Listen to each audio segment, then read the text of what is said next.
Royalty Beauty Brands is a female, Black-owned beauty company with all of your cosmetic needs in mind. Right now, we offer hair extensions, eyelash extensions, and our flagship product, Yumbella Lip Glam. Coming soon to add to our product line will be promo merchandise, lip oil, lip scrub, beard oil, body butter, body soap, and makeup, to name a few. Every product is vegan friendly and carefully made with the consumer in mind. Check out our Royalty Beauty Brand social media and go to our website to sign up for our exclusive mailing list for discount codes and to place an order. Don't forget to leave us some feedback. Royalty Beauty Brands. We see the beauty in you. We hustle, but the night we know that the ride or die. Welcome to the House of the Princess. I keep waiting on my seat. Know that the ride or die. I'm 50% righteous, 50% ratchet. We hustle, but the night we waiting on my seat. Know that the ride or die. My name came up a lot of sounds. More when Thank I y'all was for not joining around. us. Certain people that I know. Good evening. How's everyone doing out there? I am your host tonight. I am California Cutiee. I am in the palace tonight. I am in the House of Princess, and I am welcoming you guys. Thanking you guys for joining us. We are excited to bring you guys our review tonight. Like I said, I am hosting tonight. I'm just hosting through through the palace tonight. That's what we're doing. I'm the hostess. We're just in the palace. I'm in one of the rooms in the palace. So I just want to welcome everybody. I hope you guys had a good week from the last time we seen you guys. We want to welcome everybody that's in the chat. Starting with the mother Black Diamond, who we love so much. Good evening. Good evening to Cleo Pinder, Miss Cleo. That's what I call her. I want to say a special shout out to my sis Nola Reeves in the chat. You know how she do. She always here to support us. We also want to say hello to Renting, Miss Renting Ricardo. That's my girl as well. My girl, Kimmy Nicole. How are you, my love? You know we love you up in this piece, up in the palace. And let me take off my glasses when I say this so she know I'm speaking just to her. Hello, my love, Shar. How are you tonight, honey? I hope you're well, okay? That's my girl. She already know I'm baby mother. With all respect, as she says. So anywho, I just want to welcome everybody. Thank you guys for joining us. We will be doing a review of RHOP. We are on season 7. We're on episode 3. So that's what we're going to be doing tonight. But I'm just trying to let a few more people come in because, we will be on CP time. So sorry about that. That's what we do around here. So, and I know. Do the right thing. Hello, welcome for joining us. And like I said, we are gonna have a good old time. The show was really well. It was good to me. I don't know about y'all, but it was juicy. Some things was handled, some things weren't handled. Juice. I can't wait to get into it, y'all. I really cannot wait to get into it. So yes, make sure that you guys are subscribed to Princess channel. If you guys have not did that yet, make sure you guys like, thumbs up, please. Like the video. If you want to put a thumbs down, still counts as that you viewed it. So if you want to do that too, whatever. handle your scandal. But we really enjoy conversing with you. Is that a word? Conversing, I think that is the word, with you guys. So please be in the chat, drop us a comment. If you guys are on the playback gang, welcome. Thank you for joining us. Thank you for viewing us. We are the Crown Jewels panel. And we here for y'all. And we welcome you guys again. And thank you guys for joining us. If you guys have not subscribed to Let's Get Into It page, do so at this moment as well. Now you ain't gotta do it at this moment, but you gotta do it, sometime soon. So we're gonna do that. Let's get into it. And then if you haven't subscribed to my channel, California Cutiee, do so, because we will be getting on that channel as well. So I think I covered all my bases. Thank you, sis. I feel cute. I'm a whole nother age from the last time I seen you guys. So now I'm nifty 50, baby. This is what it looked like. Let me give it to you raw. So yeah, this is me at 50, y'all. And we'll get into it, how we do. So at this time, I want to bring up the Palace Princess, okay? So without further ado, let's welcome the princess to her own channel. Hey girl, hey. Hey, how are you this evening, my love? I am good. We are in the building. Yes. We all show California Cutiee some love. Put your cuties in the chat. And you show some love for me. Put some crowns in the chat.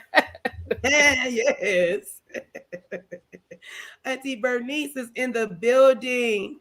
So yes, my princess lets me host on her channel. I feel very privileged. I don't know anybody else that has done this on her channel. So I feel very privileged to be the first to do this. If somebody else has done it, I'm sorry that I stepped on your little toes. Did not mean to. So these are my toes. They all belong. Okay, I know I ain't stepping on yours.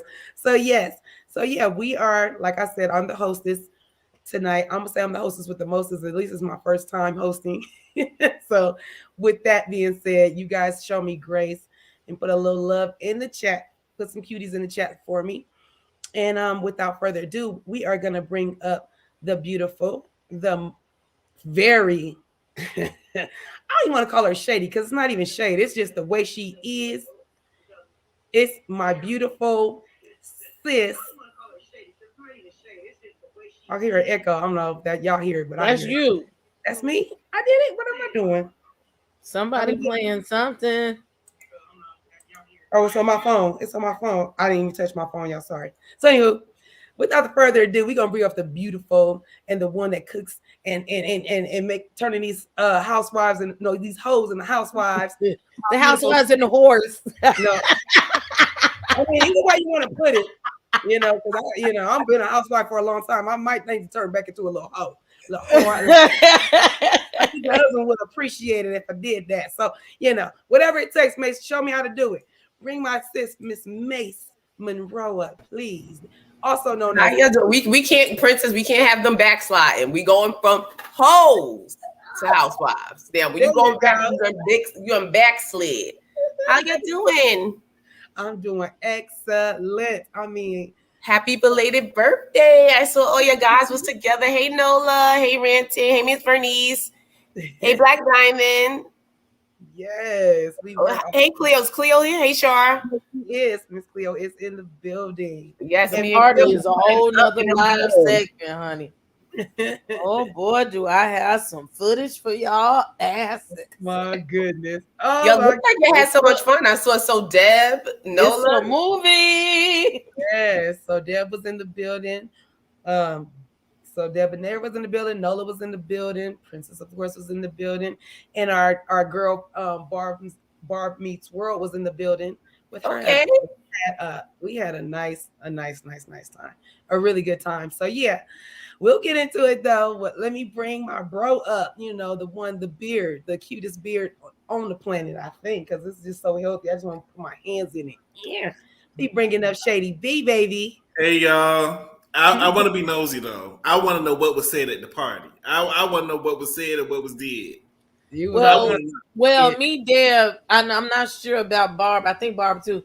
Me and Deb definitely are vlogging our experience. I have the bloopers and the unseen footage. I need to unedited BET. See, because that's what we need to see, the unseen footage. It might be members only, so because it might be uncensored version only. I might need the uncensored, depending on what y'all did. I might put it on members only. I just might, I'll let it be live for like a day.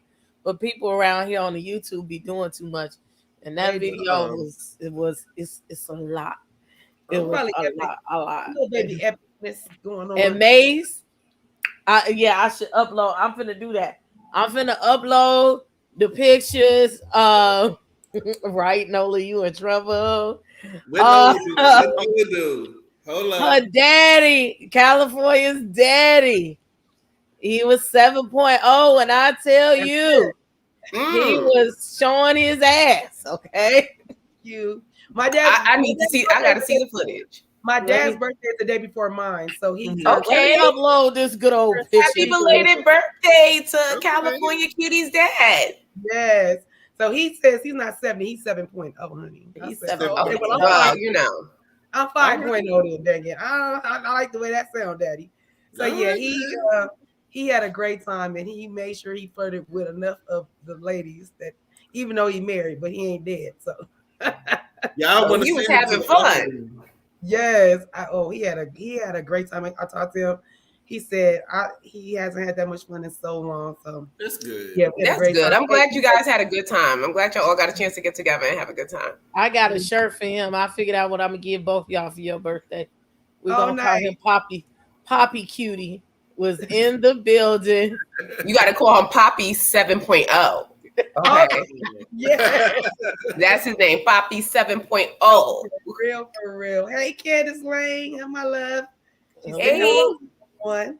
So yeah, we're definitely gonna have to, Mhm. And if you guys want to see a little bit of footage, you go on my IG page, just a little, a couple of pictures, and then I just put something in my story as well. So, but I will put the pictures up. Yeah.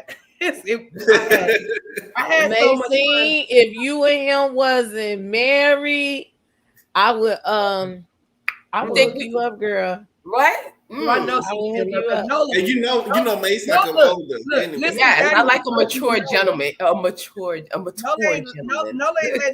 not sharing him. I'm gonna tell y'all that. Oh, wait a minute. See. Nola got See, Nola got a picture with Nola, honey. Whoa. See, this is what I like. This is giving me a little bit of Robert De Niro, but it looked like he could cook. He could cook, can he? He can. I see cooking. I see him cooking. I see him in the kitchen. Like, I don't know. He just gives me like kitchen. Like he's cooking and then very smooth. A protector too. He got Let you know, Cleo. Yeah, but he's very much. I can see that he's a protector too. Like it's very much so a protector. I see he likes to cook, and likes to dance. You should have seen how he was protecting him. So no. Oh yeah, I got some pictures. I got some video of him dancing, him and that good old California. Yes, he has a good spirit about him. Like Nola really is feeling your dad. How do you feel? He was flirting the hell out of everybody. Oh yes, he was. He liked him some Nola. He really did. He really did. He liked everyone. He's he's just my dad is really a nice guy. He really is. I mean, it's he birthed me. If y'all think that I'm not just on the outside cool, I'm cool on the inside. That's how my dad is. We got a bad. People be like, "Oh, them light skin." He's not light skin. He's Latino. But I'm saying to say, light skin people get bad. That's why we can't call him Daddy Cutiee. We gotta call him Poppy. Shady was bashing the light skins. Shady was the light skins. It's not like y'all against light skins, but y'all be doing stuff. And that's what I'm saying. I'm not saying to the Instagram. No. Yeah, it's not that I'm not saying it's not true. I don't think. I'm just playing. I'm just playing with everything. Yeah, these are all jokes. These are just jokes. It's not serious. We're not colorists. We're not bashing the light skins. I know y'all ain't saying it just about me, and here's a little bit. Well, you can't say nothing. We got to be safe because if you say somebody's wide is all outside, you fat shaming. You say somebody is short, short as a doorstop. You're short, so you height shaming. Right. You can't tell the truth, and you can't have fun no more. Like it's just over. It's just over. Now I got a joke. It wasn't a joke or nothing. I got one of these naughty children. And I was sitting next to her. She's my new intern. She don't have nothing else to do. And so she was there with the little kids, and she say, the girl is of Latin descent. So she can speak English and Spanish. But the baby didn't know that. And she looked at her and she said, "Como todos comen." I said, what? I said, the girl speak English. What the hell is you doing, first of all? I was like, and I wanted to cuss. I was like, because that was some ignorant shit. And I didn't know how to convey that to the child. I was like, what made you do that? You just get to point it. It's just so funny. Like, even when you know, because me habla poquito español. And so when you're doing it, you like thing, but you start to use your hands and you like, oh yeah, and they looking at you like, what are you know, bad enough I don't understand you. Now you throwing sign language. Nola.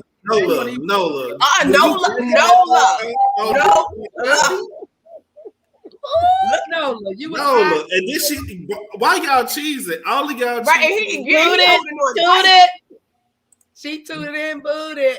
Y'all, both of y'all tooted. Y'all both look very happy. And they go together. No and love. He on tight. You in the streets with these people, daddy. Lord have mercy. Right, you see California cutie. She gonna be like, I see, blame you, Mase. I blame you. You was a bad influence. See what I done started. See, I told you, you got to be an old man's sweetheart before you be a young man's fool. I know he had a happy birthday. I know he had a happy birthday. Y'all real close. I'm just looking at how close y'all is right here. And how happy, you know, was like. And she looks so relaxed, and she got a red cup. Oh, she was relaxed, all right. Nola was real relaxed. She looked relaxed. She looked real relaxed. Look, I'm gonna have to go get me a cool beverage because I forgot to. I'm glad you had a good time. Let me tell y'all something. I had a great time. I'm still on a high. Like I just told Shady, I just opened my gifts last night and then finished them, opening them this morning.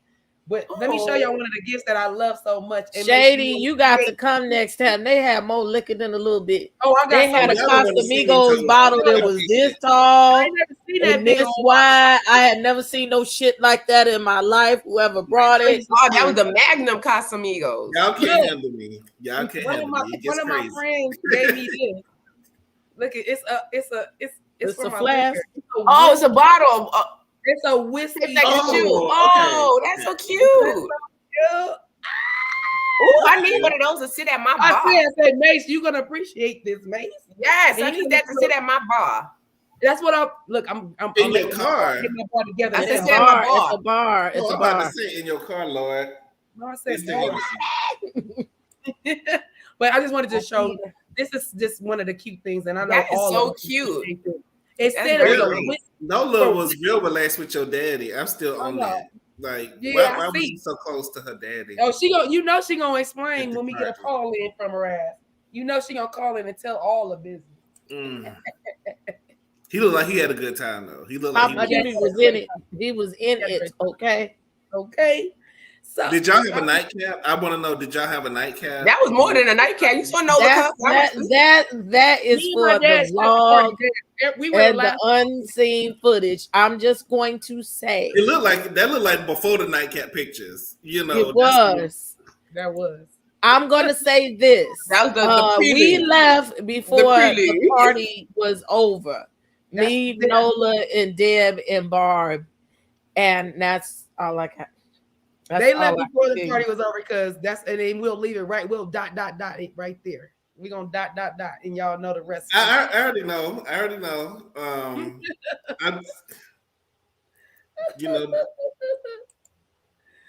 Okay. Get yours. It's cuffing season. Get yours. He's married. His wife was there. That don't mean nothing. No, apparently it didn't. You can have eye candy like Karen. My mama was there. Eye candy. Eye candy. That's it. The ex-wife and the wife was there. My mom was there. So. Oh, see, he was getting into it. He had the ex-wife. We're gonna have to get to this Potomac, but we're gonna have to do another live about this party because CC mama was cutting up, and the most, not even her daddy, her grandma was the one who was cutting up the most, and that's all I'm gonna say. We'll leave it right. Oh wow! What was the grandma doing? We'll button it right there. We'll button it right there. What was the grandmama doing? Did she take her teeth out? Oh no, she don't. You wouldn't fuck with her. Grandma don't play no games. From the door time I came in the door at the house, she was like, "What the fuck you want?" Like, grandma. So Cece, your grandma Her with the grandma shit. is a real G, and I got respect. I got respect. Well, I'm glad y'all had the time. She's been in California all her life, though. Like, so she's different. I'm glad y'all had a time in the Lord. We had a great time. Trust me. We're going to talk about it later. But let me get to this review, y'all. So, y'all don't laugh at me in my notes when I'm looking down, okay? So, we pick up with Candace and the executive producer, Eric, speaking in the bathroom. Remember, that's how we ended off, right? So, Candace is telling him how they're making Krista be the target. And, you know, she got a target. It's Michael. Michael's the target. And so, she was like, actually, she said, Michael's available. Michael's available. If you need a target, he's available. So she feels like Michael has gotten many a passes for grabbing asses. So she's like, so don't be trying to pin no ill-gotten ways on her husband, right? So he's like, not today. She's like, not today, Satan. Mm-hmm. She said, where did you put it? Not today, Satan. Not that neck. Not them ankles. I said ankles, Candace. The ankles, Candace. Okay, you going all the way in.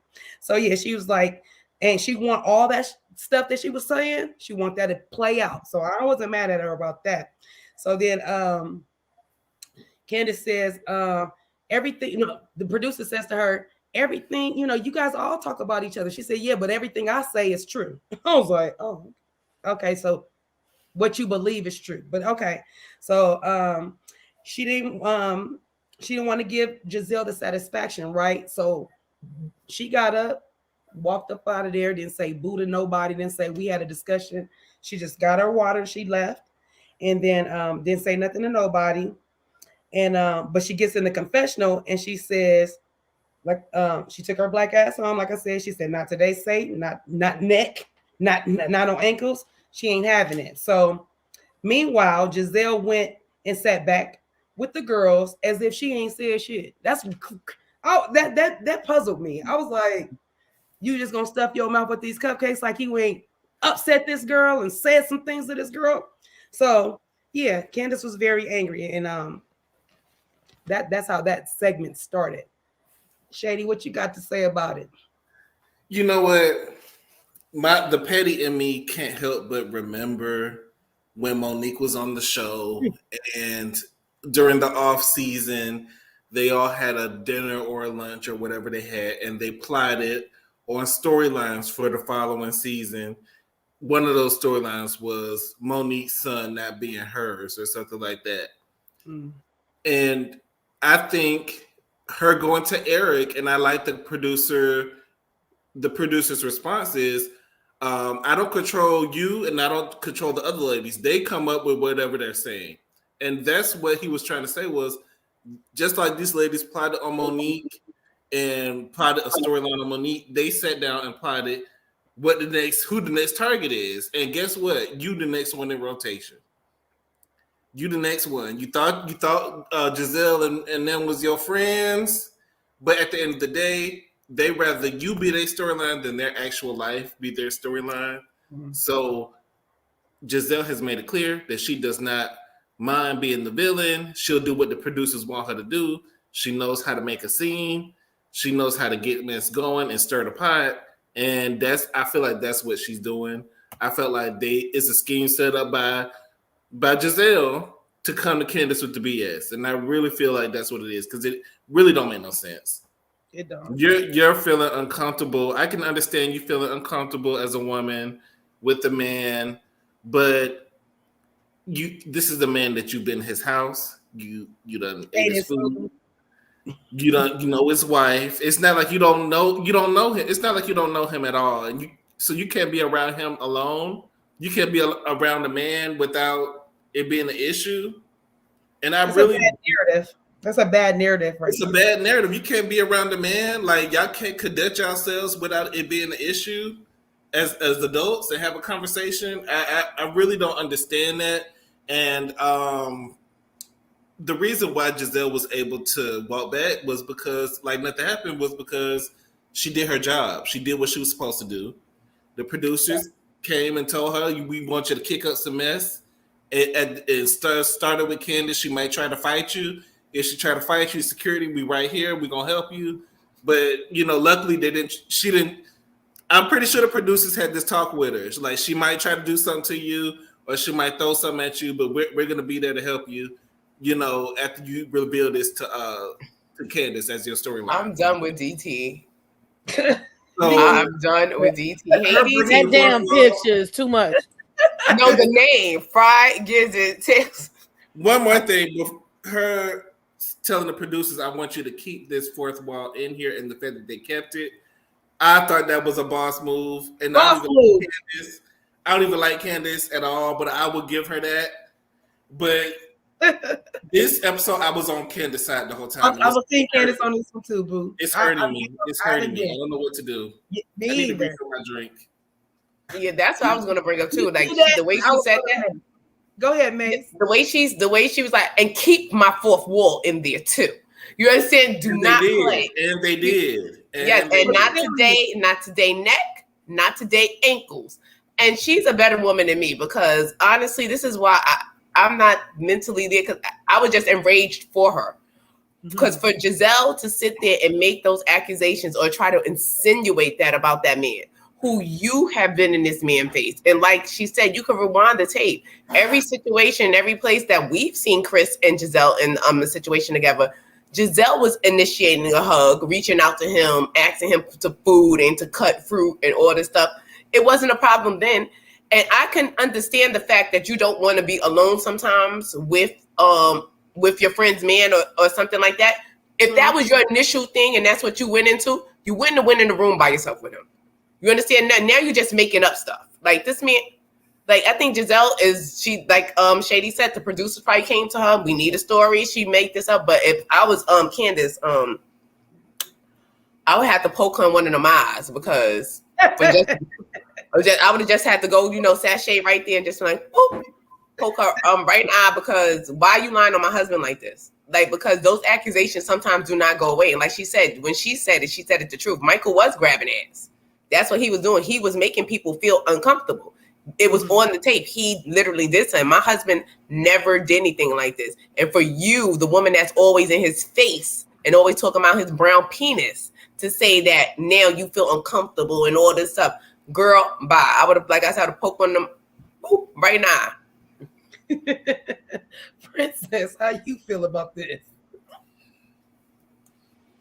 It's some bullshit.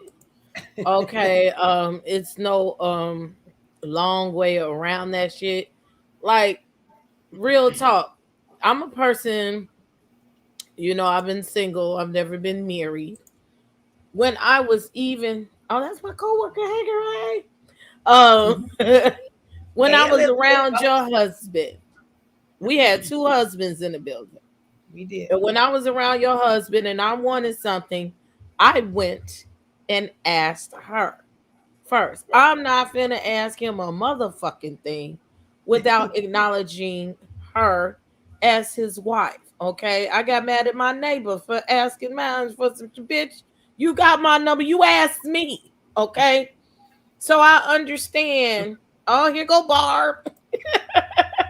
Hey, Barb. Y'all follow Barb's Meat World, please. Y'all go follow my girl. Y'all follow her. She's amazing. I hope she's staying call in. So look, it's a certain respect that you have for husbands and wives. I get it. She's been married before, and her husband done fucked everything that walks. Excuse me. So I guess she probably didn't get acknowledged as she should. But you know what lines to cross. Again, you've been in this man's house. You don't mind eating this man's cooking. You don't mind getting all up in his face. So now all of a sudden he wants to fuck on you. He has Candace. Like, I'm not saying Giselle's ugly, because I used to be a big fan of Giselle. Giselle is a beautiful woman, but he gonna stop fucking Candace to fuck on you. I don't think so. It was very disrespectful. It was very offensive. And if you did feel uncomfortable, you knew he wanted to talk to you. There are ways that you do that. You say at the time, like, look, I don't feel comfortable with you being in my room because I don't want nobody to say that we was doing anything. Like, it's just that simple. Or you sit there with the door open, or you be like, I'm finna come holler at you out here. There was so many ways to do that, but no, you gonna wait 3, 4, 5, 6 months after you done sat in this girl's face to say, oh, I think your husband was trying to fuck on me or be a sneaky link. It's obviously some bullshit. It's obviously a storyline. And I'm with Candace on this one. You're not gonna malign my husband. I'll beat your ass. I'll beat your ass. That's my thing for this week. I don't know where it come from. It is a song. I gotta find it. I think it's 3-6 Mafia. It's I'll beat your ass. Okay. I'll beat your ass. But not on Potomac. You know, as a black woman, you know, the last time it happened, y'all had this whole black woman speech on how we shouldn't be hitting each other on TV, but everybody else do it, but we can't. So I applaud. It's worse when we do it. It's worse when we do it. See, you got to say, I took my ancestral DNA test, and that's my Italian side wanted to fight. That was the 7% Italian in me that fought her. It wasn't the black side.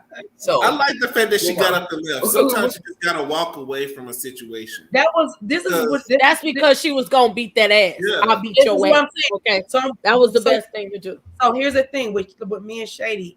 I since the fight with Monique and Candace, I wasn't a big Candace fan because I feel like it still could have been a conversation that could have been had between the both of them as women. So for me, I was like, you're acting immature. She was, you know, I felt like Candace was immature. And now in this moment, and now I'm seeing the maturity, and I don't know if it's because we haven't seen her mom around, because I feel like her mom makes her feel young and like a kid, and when her mom is not around, she bosses up, she stands, you know, 10 toes down in whatever she's saying. So I am really starting to, I'm gonna say, like, I don't dislike her, definitely don't hate her, but I'm saying I'm really starting to come around and starting to be starting to like Candace a little bit more, because her maturity is showing me, you know, that, I mean, because I don't know how she did it. I don't know if I could have walked out. I don't know if I probably would have, you know how Giselle had grabbed those cupcakes to walk in there to the room when they sat down? See, I probably would have went and grabbed my drink, and I probably would have threw it in her face. Because I would probably smashed all them cupcakes in her face and then took my finger and licked the icing off her. I knew somebody didn't believe me that was the fucking song this weekend. Crime Mob. Thank you for letting us know. Diamond Princess, and one of the girls' names is Princess Diamond, and oh yeah, true.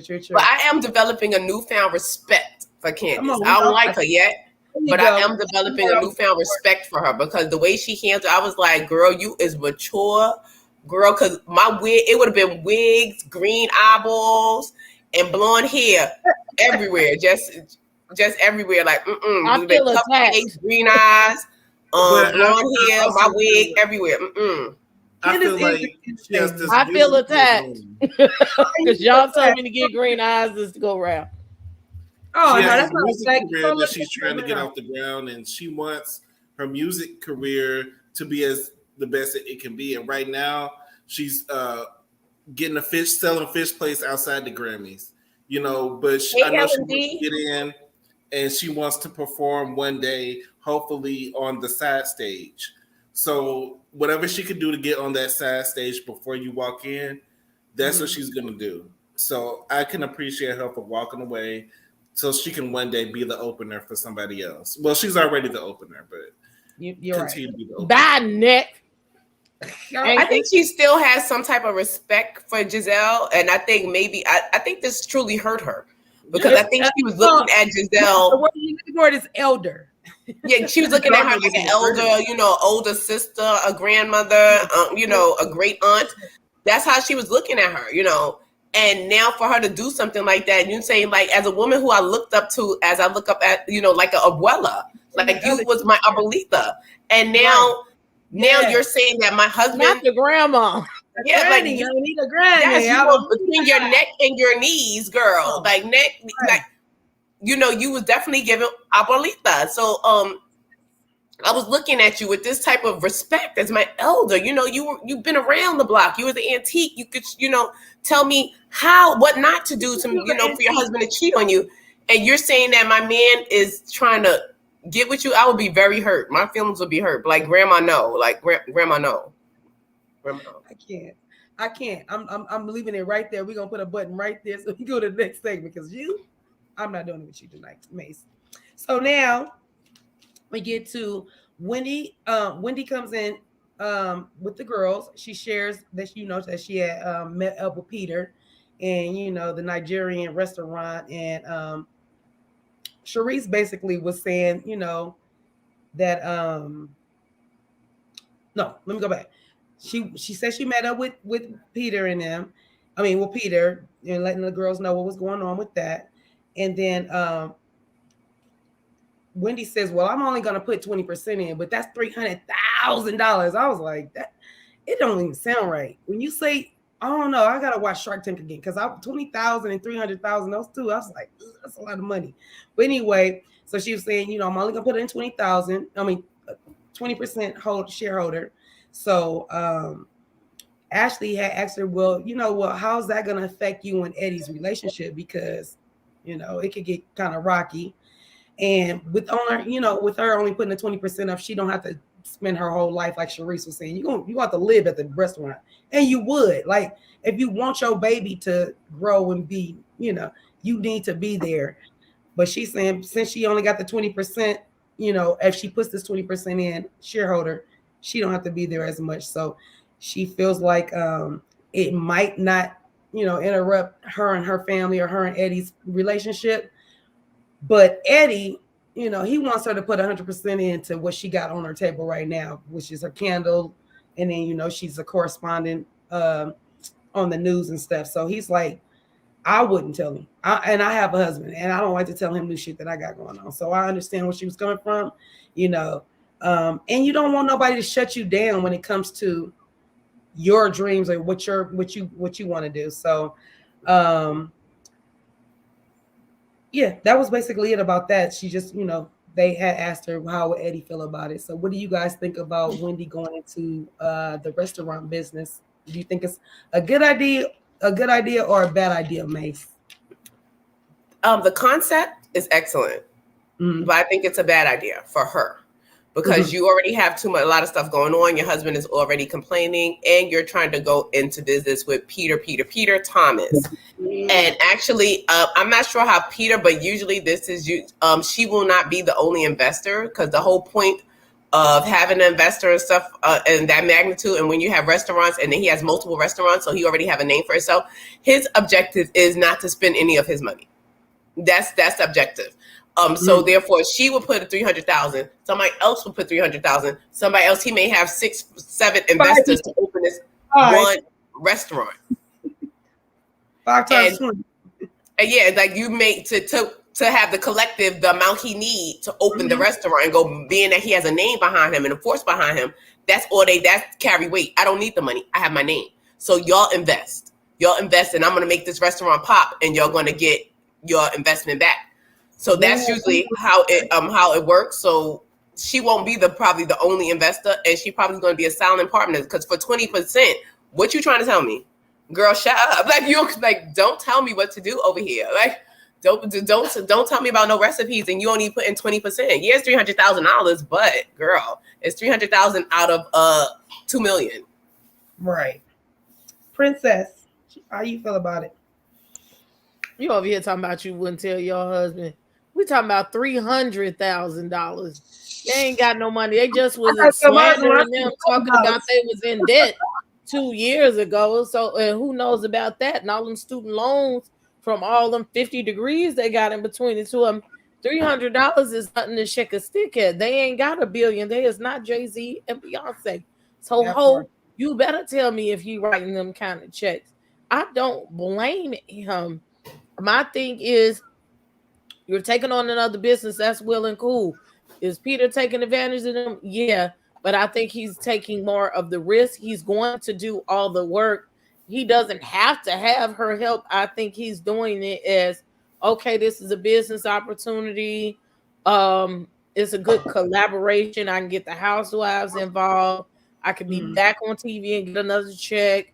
For him, it's all a go. His business in Miami and a couple other places are thriving, and I believe he got it. We look at him like he don't got it because he done fucked up a couple of times, but I think he got it.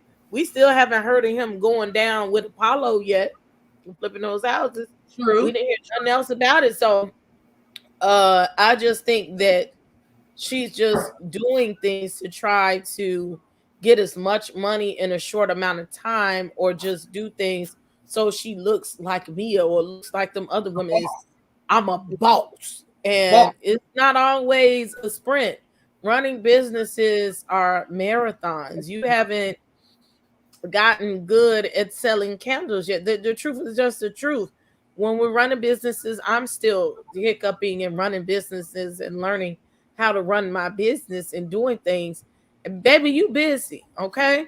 Your hands are not in everything. So I know you ain't doing everything like you're supposed to do. You trying to pass it off and let other people do the work, and I'll just collect a check, and it's not always that easy. So I'm pro Eddie on this. Sounds good. Shady B? Yes. I personally don't think it's gonna be a good financial move. I think it's good to master every endeavor that you start. I like to start things, and I like to finish what I start. You started this candle line last season. This season, you should have been doing premiere parties for your new scent or your new line, your new candle line. We haven't heard nothing new from your line. You're doing all these projects. You're still doing the news, which I thought she stopped doing that since she got on Potomac, but you're still doing that. You're doing filming for Potomac. You're doing stuff at the school. I don't know if you're still teaching or if you're still a professor. Like, you're doing a lot.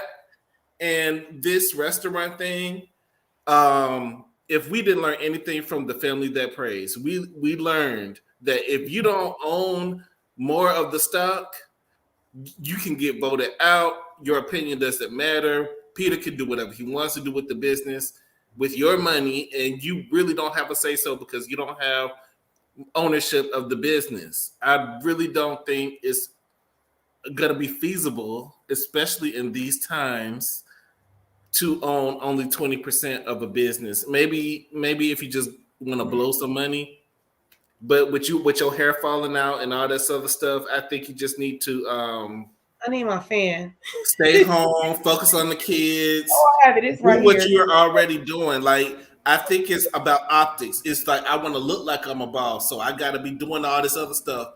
But your hair falling out, and you got to take medication that's going to make you have a beard like me. Yeah, I got to. And because you want to make it look good for other people. Just be with your husband. Do your candle business, come out with a new scent. Have you released French vanilla or cinnamon or candy apple? Can we get another flavor? Do something for us. Shady done activated the ghost in my house. Now my light is going on and off again. I see that. Give me the activating stuff now. You out here activating the ghost, talk about her alopecia, her potential alopecia and her bald spot. You went to the doctor and told the doctor what the issue is so they can focus on that issue. There's probably another reason why your hair. Yeah, but 20% is not worth it, especially if she had money to blow and she had enough money and this was just an investment and this is something that she's just waiting for a quick return on. That's the thing. But 20% out of that, well, here's and she wants to have more say. So that's the point. She wants this restaurant. Mm-hmm. Mase, you already you do know. Anybody knows when you go into business, like, you don't see a return. It can be 2 to 5 years. No, I understand, but I'm saying, but a quick return, that 2 to 5 years is quick for somebody who has money. Somebody who already has money. Yeah, but I'm saying, if you have money to blow, if I'm a millionaire, right? I don't care. And I put in some money, and then 5 years later, I get $100,000 back. I get that. Yeah. Investing is different. She is actually using like their money, their savings. She don't have the extra money to invest. This is why I said that's not a good idea for her. It's not good for her. But if she had the money and if she was like wealthy and just had money to blow and wanted a return, like, I could have a return, blah, blah, blah. I got money. I'm not worried about this money. This is just going to be, that's a different story. But girl, If you don't got it and you already, money's tight, and she wants a say so. She's saying that she wants this restaurant. This is her concept and her idea. So therefore, she's going to want to have input. But with 20%, how much input is you going to have? And especially dealing with Peter. Peter is the name. He's the brand. He's already established. So therefore, what can you really tell him? He's not going to want to listen to your little Nigeria. What is it, Nigeria? Her ideas. He's not going to want to listen to that. He's going to be like, no, because I'm the businessman. I have 3 successful restaurants. I know what works. Don't tell me what works. So that's going to be a troublesome for her, especially if I came to you with an idea and I put $300,000 in and it's my last, and I'm going to be upset if I don't have a say so. And Peter has the potential to go to jail. So what if I'm not saying that that's what's going to happen. Yeah, but it's a risk. If it does happen? It's a risk. It's a risk. What if it does happen, you guys? And he goes to jail. That's $300. Who you going to jail for? His name ain't Apollo. Fraud. She's like his shady practices. For fraud. Well, look, they're going to have paperwork on it all. They're going to have paperwork on it all. So if she got good sense, she ain't going to pull a robbing. It's different but if she only got 20%, she probably. No, but it'd be different if Peter was putting 80% up, but he's not. So yeah, he's not. It's a little different. That? He alleged. I'm just saying, what if it happened? What if he is saying he ain't putting 80%? Then they would have it in a trust. I'm sure there are fail safes again. All of that. Yeah, but it's controlling factors. It depends, like on the contracts they sign, because just because he may not have any money in or whatever, he can have creative control. True. That's in the paperwork.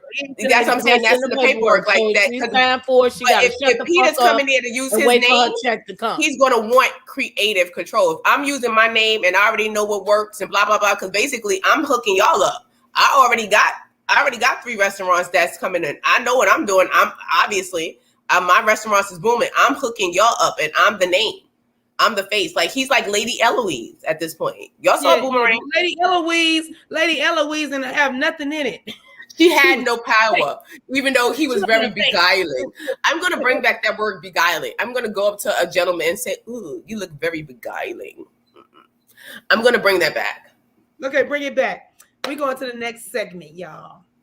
So Giselle brings up to Mia that she sent her a little nice text, which I don't know how nice it was when you sitting there telling Robin, does this sound nice? Woo. That's why I'll be like, I can't trust what you're saying.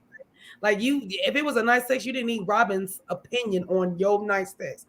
Anywho, she and Mia never really responded, so she wanted to clear up some things.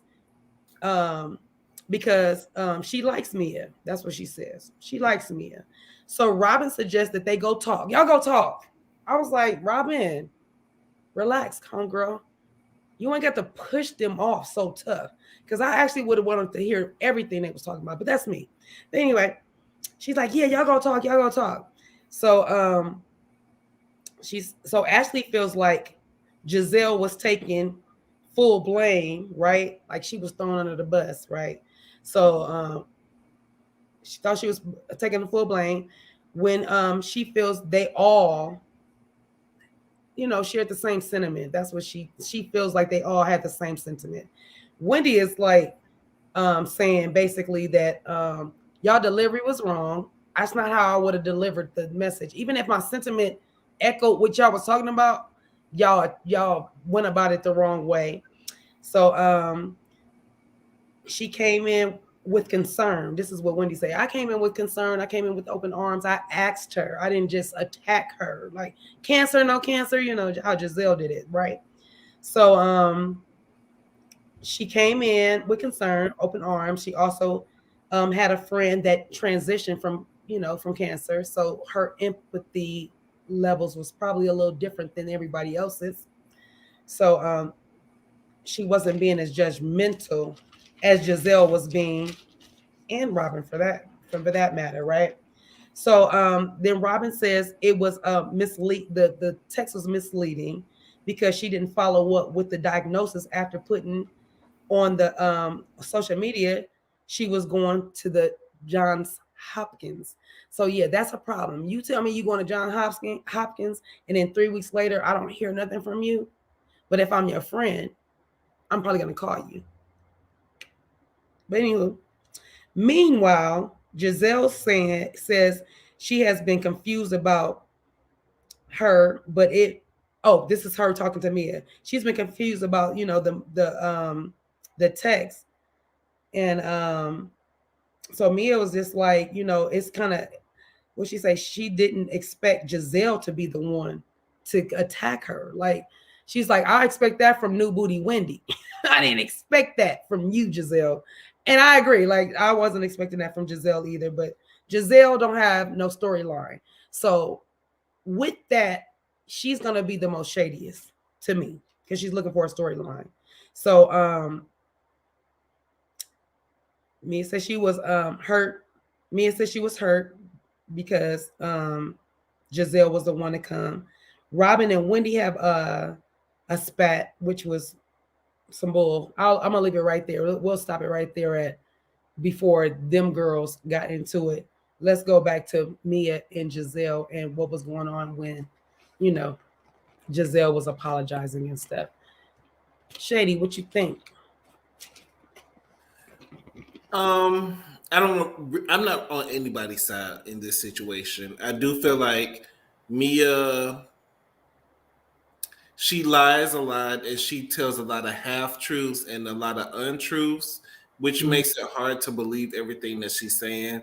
Her timeline with the whole cancer screening is off. Her timeline of what she's telling the ladies on the show and what she's telling the viewers on her Instagram and her social media is different. She's making it seem worse on social media than she's, letting the girls know. She's letting the girls know more of the real, and then she's making it seem like, oh, I don't know. I have to get tested again. Like, I really feel like, honestly, cancer is such a sensitive topic. Ooh. By me working in a cancer treatment center, I see people deal with it every day. And I feel like if you are really going through that situation or you're getting tested and you might feel that way, I don't know if social media is the best outlet for you. I think you might want to go see Jesus, go to a Bible study, go to your mama house, but do not go on social media because things change and then the story gets convoluted. Now you got the biopsy, didn't you? But you're not gonna get them removed. Like, why would you let something sit in your body that could be harmful to you? Just go and get it out. Why are you waiting to get something out of your body? I think that's weird. I really don't understand the holes of her truth, but I just feel like she's kind of lying. I feel like she's filling in blanks where there may be lies. But I think she went to the doctor. Maybe they said she had a cold, and then she said, "Oh, I got to go to Johns Hopkins." So we don't know what happened with Mia. There's no telling, but I do feel like bro, is gonna pick out a storyline from anybody. Shady, I can't with you with the shade. I don't think it was that much. It wasn't a whole lot of shade. It was just a little bit. Just a little bit. Miss Mase. Or Miss Mase. Yeah, hey boo. This is like it is a touchy subject because everyone handles things differently. Because my personal experience, I had found lumps in my breast actually, but I didn't even want to. I wouldn't go to social media anyway, but like, oh my God, I found lumps. I'm in the cancer center. That's just me personally. I wouldn't go to social media and say that I had, but thank God it was nothing. But I did have to go through several tests, and you do have to go to tests, and then it's a waiting period, and then you got to wait, and then it's all nervous and stuff like that. Because I didn't even want to tell, like a lot of people like, oh my God, because then they'll hound you like, well, did you get the results? Did you see? See, what she did was she got up there for attention. I think she really wanted some attention, regardless of what it was. Like, she probably at that moment wanted someone to feel sorry for her and thing. But I think just next time, to your medical issue, till you have a complete diagnosis, shut up. Just don't say nothing. Just try to keep that to yourself. And plus, don't put everything out because you don't know who's praying against you anyway. Like, because you put stuff out in the atmosphere, people could sway it either way. Like, so you don't know, because everybody who smiles in your face is not your friend. No, absolutely not. Princess. Oh, petty. I know. I seen that. I said, "Ooh, I'm He like, did. Hey, yeah. I'm Kanye. You can't get rid of me. Hey. They surely is trying to blackball him. But you know what, that real quick, I found it was funny when he said slavery was a choice. Y'all didn't have a problem, but when it's anti, and when he was saying Who didn't have a problem? Who Shady? Who didn't have a problem, Shady? No, I'm saying in general, like the public, like nobody wasn't snatching deals from him. Not as much as the public outcry. Maybe He the said clear slavery public. was a choice. Maybe the clear public. And we had the white line. If we switch gears for just a moment. Okay, he go ahead, really said a lot of negative stuff about black people, and none of his stuff was taken. This is what I'm saying. But as soon as you want to be anti-Semitic, anti-Jewish, ask Nick Cannon. They take everything from you till you about to cry. They made Nick Cannon beg to get his stuff back. He lose all him jobs. I think and he was crying like a little bitch. Kanye, he was got too many kids to take care of. Trying to get his stuff back. Yeah, because he didn't even do as much. He did a little bit. Like he had the gentleman on it. He may have not have he as far as Nick Cannon, and he got spanked. Kanye with a little bit too far in Kanye's game. And now they're showing it with Kanye, but Kanye is so powerful that it really don't matter. Y'all can take all them endorsements from him. But no, because I think this is going to break him. This may break him. Him being snatched and him being shunned as far as publicly shunned. He lives for the public attention. And even with his own ex-wife, that hoochie, she's saying I stand with the Jewish people. But let me be clear. I'm not approving of what Kanye is saying at all. But what I'm saying is, I know you're saying. What I'm saying is because somebody in the chat is saying that I'm approving of Kanye, and that's so not the case. But what I'm saying is, when it's anti-black, there's not as many consequences. But when it's anti-Semitic, then all this stuff has got to be removed. That's what I was saying. Like they didn't say that. He said a whole bunch of things. Like I don't care about Kanye. I don't like him. I don't like what he says either way. I think he goes too far. He goes too far. But as he was like certain things he say, like he just went a little too far because like he said, who runs the world? Because obviously someone runs the world if they taking all the stuff from you. Like let's be clear. That's I said, who runs the world? Because if they have the power to take all this stuff from you and you're getting deal snatched to your own ex-wife is sitting there and like I said, them good ladies, in my belief, I think they're witches. And I think anybody that goes against them will fall. And Kanye should have left them people where he found them. He should have left her in that dash store and stopped stalking her. And he getting everything he asked for. This discussion wouldn't be happening. But we are talking about somebody that's mentally ill. So let's not even. That's a whole. Let's have another show about that. I'm not taking up for Kanye. I'm saying the man is ill. So he's saying things that he's not even privy to. But we can't even say that he's ill because we don't even know that he's ill. Oh no, he's definitely ill. He could just be saying it because some people are just crazy. They just like to stir stuff up. Crazy is still ill. No, I'm saying not really crazy, but just like to stir stuff up. They get a kick out of that. True, I can. Narcissism. Yeah, they get a kick out of it. Anyway, let's go back. Yes, let's go back down to the Potomac. Get to the part where Wendy kids didn't get invited because I found that funny. We getting there. We are gonna get there. Taking my turn. Look, I'm only gonna say again at one point. What's that? You can't tell anybody how to react. No, she shouldn't have been putting all the business out there, but they said go to Johns Hopkins Center. That does not mean she had cancer. It meant go to the cancer center. Yeah, go. And that's it. That's all. So we can go move on to the next night. Go ahead. Okay, so Robin and Wendy have their spat. Robin is aggressive with in her opinion, in her opinion, Wendy,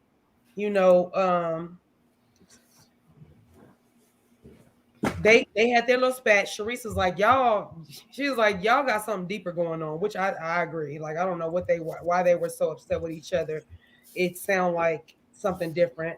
So Sharice said, yeah, y'all need to go see therapy. Giselle actually apologized to Mia, which it's far and in between before Giselle apologizes. So she apologizes to Mia. They hug it out. And Robin basically, so after they hug it out, they go walk back into back into the room with the ladies. Robin basically saying to Wendy that Robin basically was saying that Mia was a liar. Like her whole thing is like she just doesn't believe what she was saying. And Wendy was like, "Well, I need you to stand 10 toes in it." And Robin stands up. She's like, "I'm standing 10 toes in it." She, she got her deep voice in it. She was all aggressive with her. And for a minute, I was like, I still don't understand why y'all arguing. And I do feel like it's deep seated, some other shit going on. But at the same time, it's like, why are y'all arguing over some shit that Mia's talking about? I don't understand why y'all are arguing about how y'all are perceiving what Mia said on social media.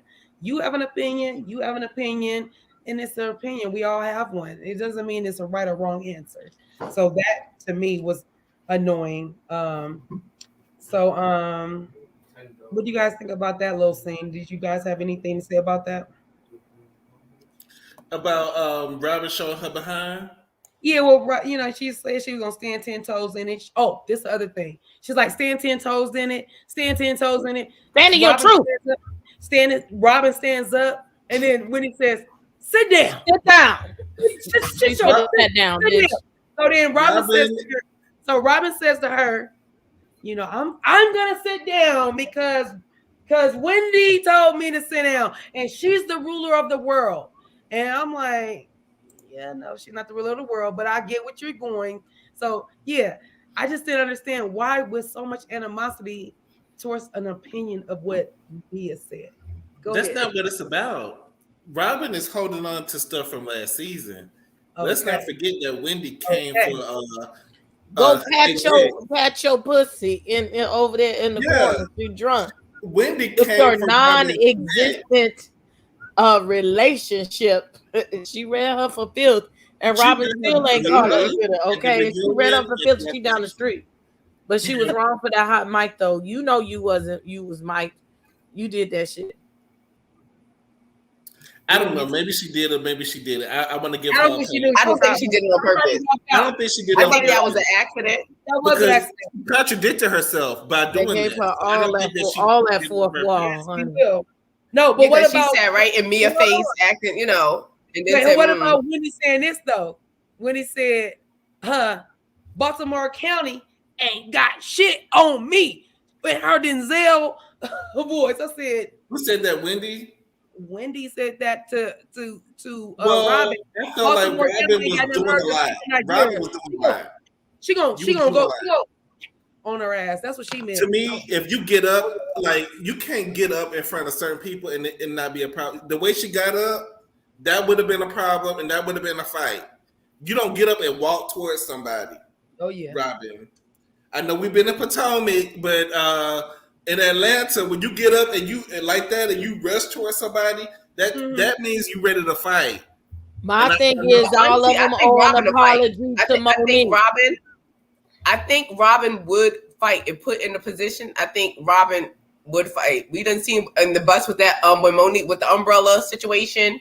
She'll act like not a bar. Yeah, well, I don't know if it's active because I think Robin looked like she's a little quiet, but Roberto may just just come out and tear something up. You don't know, but I found that it was just so funny. It wasn't funny. It was kind of sad but funny.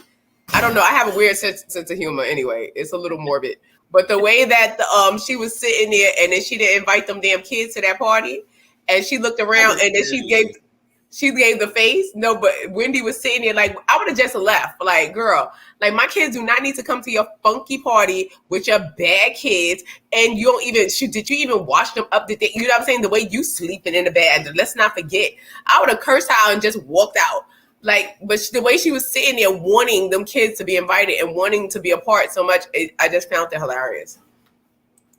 But I think don't want to come to your funky ass party, no way. Right. You're in a group. Now I don't have to say no. You invite some people, but you don't invite everybody. That's tacky. It is tacky, but Since when Robin wasn't tacky? Let's be clear. And Robin is the Toya of Potomac because you moving into a new house every season. I'm so sick of you. This better be the last house. At least no, you can't do her like Toya. At least Toya's house is nice. That's in your name, but not in his, and you want to throw him under the bus. It was a nice house too. It's a nice little house, like a nice rental. A nice rental. Yeah, I liked it.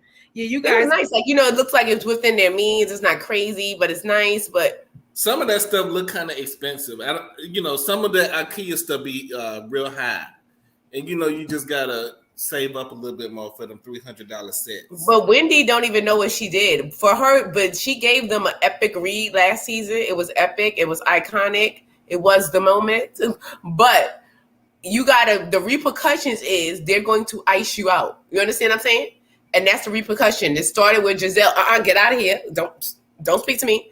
And now with Robinson sitting there, your kids ain't invited. And then when they was like, well, you didn't invite Wendy, and then she just looked and was like, that was just like so like, and Wendy was just sitting. That was just it was just so. I was like, oh my God, is this happening? Because it's like you don't want, and it's more embarrassing when you want to go. Because I'd have been like, my kids don't want to come to your party and play with your badass kids anyway. My kids are going to be reading a book. Like it's like no, it was just something like it was just so cringy and funny at the same time. She had 2 houses and a townhome and an apartment and a box and whatever else she lived in. But she didn't have any steady income. Now she's selling hats. And she has the Potomac check, which she can hold over Juan's head. She's selling hats. She's asking Juan for a prenup.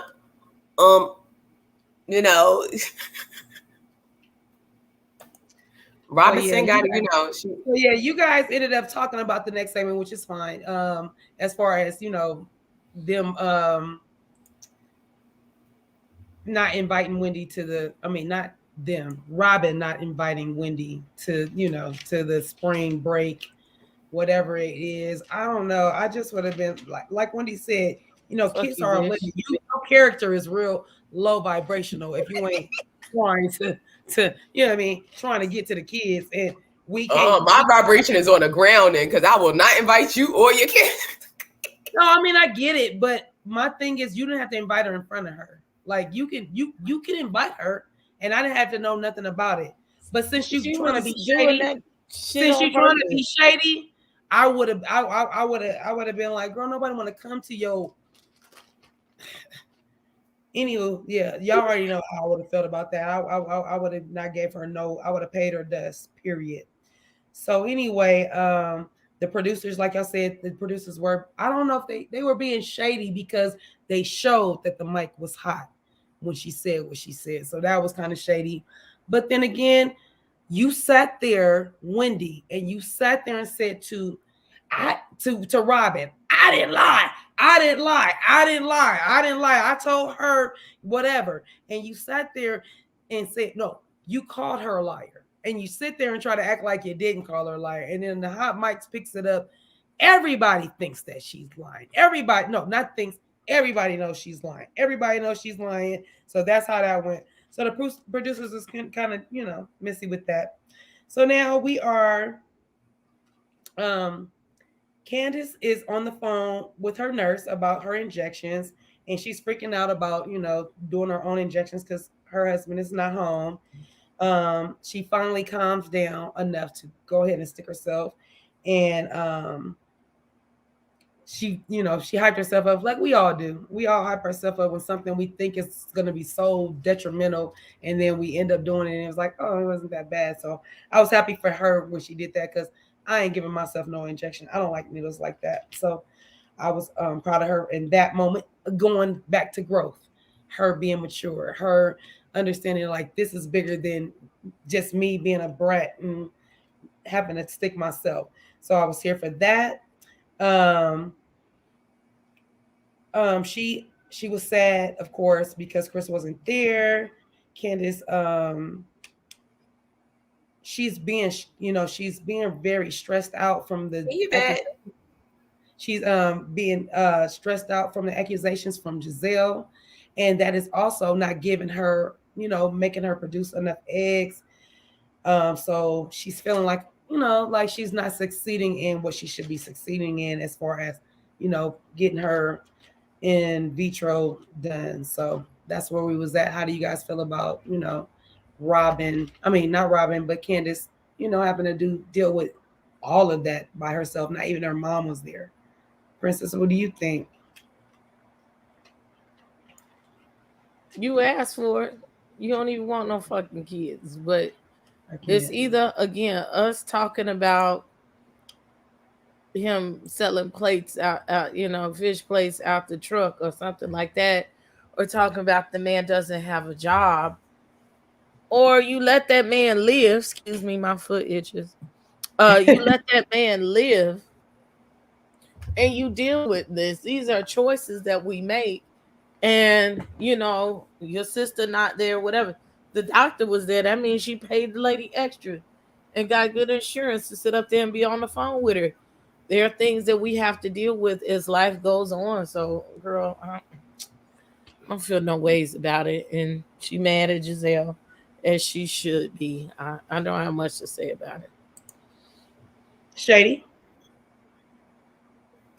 Well, I did sympathize with her a little bit, and this is what's also killing me because I don't like her. She don't block me, so we beefing. Okay.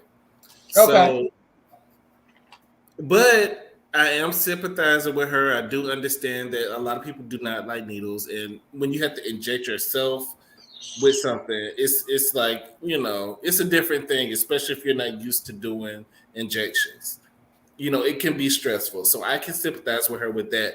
But my thing is this: you're not, in your late 40s. You can have a child with your husband if you want to. But I don't think you're at the Beyonce level where, your career is going to be over if you have a child. You can still release a EP like you did last time, a sample, some elevator music for us, while you're nursing the baby back. Rihanna took some time off. Beyonce took some time off. You're nowhere near that, but even at your level, if you want to have a baby, you have the opportunity to do so and still release your music and still be on Potomac. And it's not going to hinder you, but you don't want to have that baby. That's the thing. And you want to make it look good for Chris. I'm saving the baby for later. We're gonna have one later. But when later gets here, I promise you, you're not going to want to put that baby in you. So that's it. That's all I got to say. I think this is a storyline. I think just, by Chris just having a job right now, and before, he wasn't working. He was still working, but he wasn't working in the capacity that he's working in now. She should just sit back and try to enjoy that, whatever. And just because I really don't think she wants a baby. I don't think she wants a baby for real. I think she thinks this is what to do. I'm maturing. Maybe the next move is have the baby. You know what I'm saying? But I don't think she should. She has to. I don't think she should feel forced to have a baby because I don't think she really wants one. So I think she should just enjoy Chris working, go to the rooftop where he's the man, have time to hang with her husband and have fun with her husband while he has the funds. I kind of agree. I kind of feel like with you guys when y'all saying she doesn't want to have a baby, I feel like she thinks that she's going to be like her mom and that, she's not going to want, she doesn't want to do what her mom did to her. So she's scared to fail as being a mother. So I kind of agree that she may be in love with the idea of being a mom, but are they talking about young eggs in the chat? Yes, they are. Yes, well, but you don't want your eggs to be powdered, because you may have a lot of times people have babies. This is only 35, about to be 36. Yes, and she can't wait too long because. Well, like I said, my last kids 32, 35, and 38. And I did them naturally. I didn't do none of that. All that other stuff that. Yeah, because I had, how old was I? I had my daughter, I think 30, in my mid-30s. Y'all had them po niggas. Yeah, I had to close, Princess, I had to close up shop. I got pregnant with my two sons with one fallopian tube. On top of that, I got Y'all pregnant. some fertile myrtles. Like y'all out here just every 2 years I got fertile. pregnant. I had my kids are 3 years apart. My first two are 3 years apart. Then I have a 10-year gap between my first kid's father and my husband. And then 3 years apart. Next one's 3 years apart. And then that last one's 3 years apart. And I said, sew it up because I'm not going to be here at 42. Look. I had kids late. Candace said, I think it was Watch What Happens Live. She said somewhere that they looking to have a baby like at the beginning of the year. She did say that. That means she told her sister that. And she said that she's gonna start at the end of this year, which will be like now, November, December, to start having a baby for next year. I guess we have to wait and see, what comes out. I think she's so worried about it that that's why she's doing this in vitro and stuff. But like I just told y'all, I was 38 when I had my baby, and I wasn't doing none of it. Everything. They said her eggs were scrambled though. Wasn't she not producing eggs? She's stressed. She's stressing. Oh, they saying that she should. But where did orders come from? Like, I don't even understand. Like, because I see people that live in, like, I'm from the hood, and I see people that live in poor and stressful situations that stay dropping eggs, and they stay dropping babies. I'm like, they didn't just that stress didn't stop none of their eggs from falling down. Like all of a sudden, people, because I was like, ooh, and they say like, people have miscarriages and stuff due to the stress. I'm like, ooh, both my babies would have been on the toilet and on the floor because. I can't. I was stressed out because I was dealing with like somebody else pregnant. Like we were pregnant at the same time. So like I'm like, my baby would have been on the floor. Yeah, because the stress I was going through, like I was like, ooh, stress don't kill the fetus. She said her eggs is boiled or they scrambled or something because they wasn't. They may be potentially on the way to powder. We're not going to talk about women's eggs like that. We're going to stop right now. We're talking about Candace's eggs. This is my only chance to come I ain't talking about nobody's eggs like that. She said she's not saying nobody eggs is scrambled and or powdered. I'm not talking about none of that. So here we go. Next segment. Karen and Ray head to the nail salon. They getting a manicure. They so cute. They dressed alike. They got the little, little outfits the same. I said, y'all think y'all teenagers. Y'all so cute. I love it.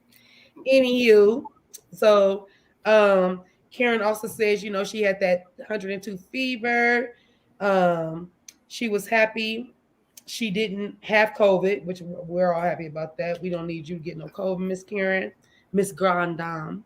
So Karen asked Ray if he was insecure with her self-care. He basically said most men are insecure, which I love that. It take a real mature man to tell you that, because most men are not going to tell you that, but they are. They want the eye candy, but they don't really want you to go talk to the eye candy. They just want you to look at my girl. Don't go talk to her, because now I'm going to have a problem. So anyway, Ray says, like I said, most men are insecure. Because he has a beautiful wife, but he allows her to have eye candy. And that candy better stay in her eyes and not in her mouth or anywhere else. So I was here for that. I love me some Ray. I love me some Karen. I love their relationship. So what say you, Princess, about what Ray said to his wife? I'm sorry, Ray, but I know they got pills and shit out here, but Ray dick don't look like it work no more. And, they don't appeal to me as they fucking, you know what I'm saying? It's nothing that they just doing, you know what I'm saying? So on a regular basis. Yeah. Regular basis for sure.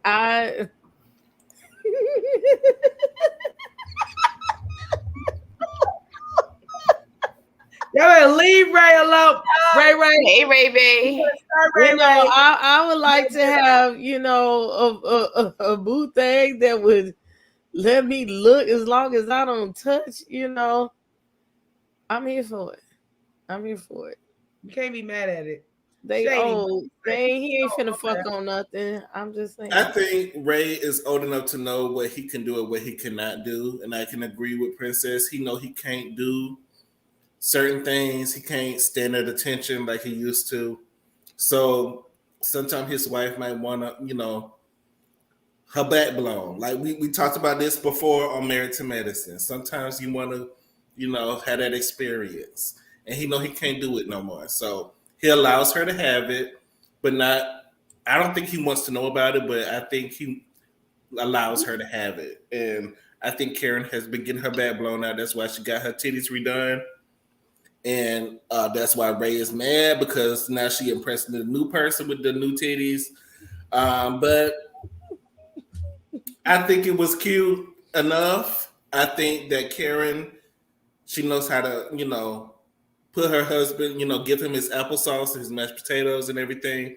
But she also has her side piece that she goes to on the weekends. That's all I got to say. Shout out left to home. This is just to be with my side piece. This is just wrong. This is just wrong on every level. This is why I like. See, this is why I could deal with an older man. Like, if his stuff stopped working, I do not give a damn. Let's lay in the bed and just cuddle. I'm serious. Like, I could. It's just too.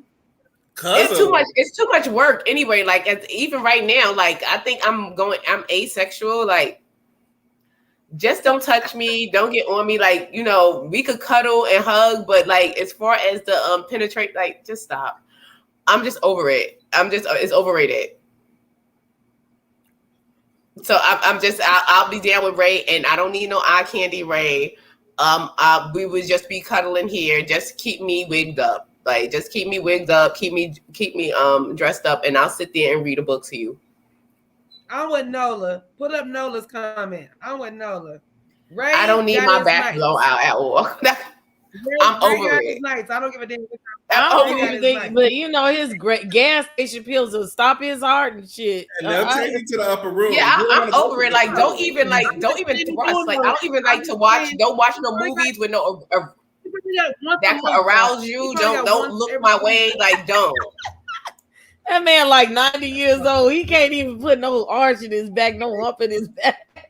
That's what I need. I don't want you doing that to me. I don't want you on top of me, mister. I don't. Okay, you don't need him. Are y'all kidding me? Y'all don't. See, I get satisfaction other ways. Like, I like to dress up. I like to do like other stuff. Like, so it's like the act is like. If it's hard, I can sit on it.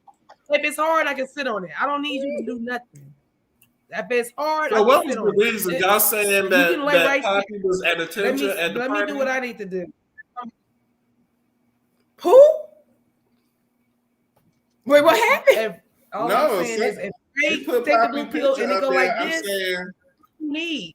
what you trying to say? Was he at attention at the party, or I know he was with Nola? So he might have been at attention. Let's ask that's like, he had all the ladies smiling. You see Princess was showing all her love. Princess. Nola, did you feel something when y'all was dancing? You already know Princess is gonna be. You know what, Nola? Get her, Nola. She over here trying to see Papi Chulo at this point. That's Papi Chulo. Papi Cutiee in the building. She's trying to say Papi Cutiee and you. Never mind. 7.0. I cannot. We gonna move on. Wait, look at the chat. Wait, look at the private chat. Wait a minute. So actually, her brother go. Wait. I sent you a message.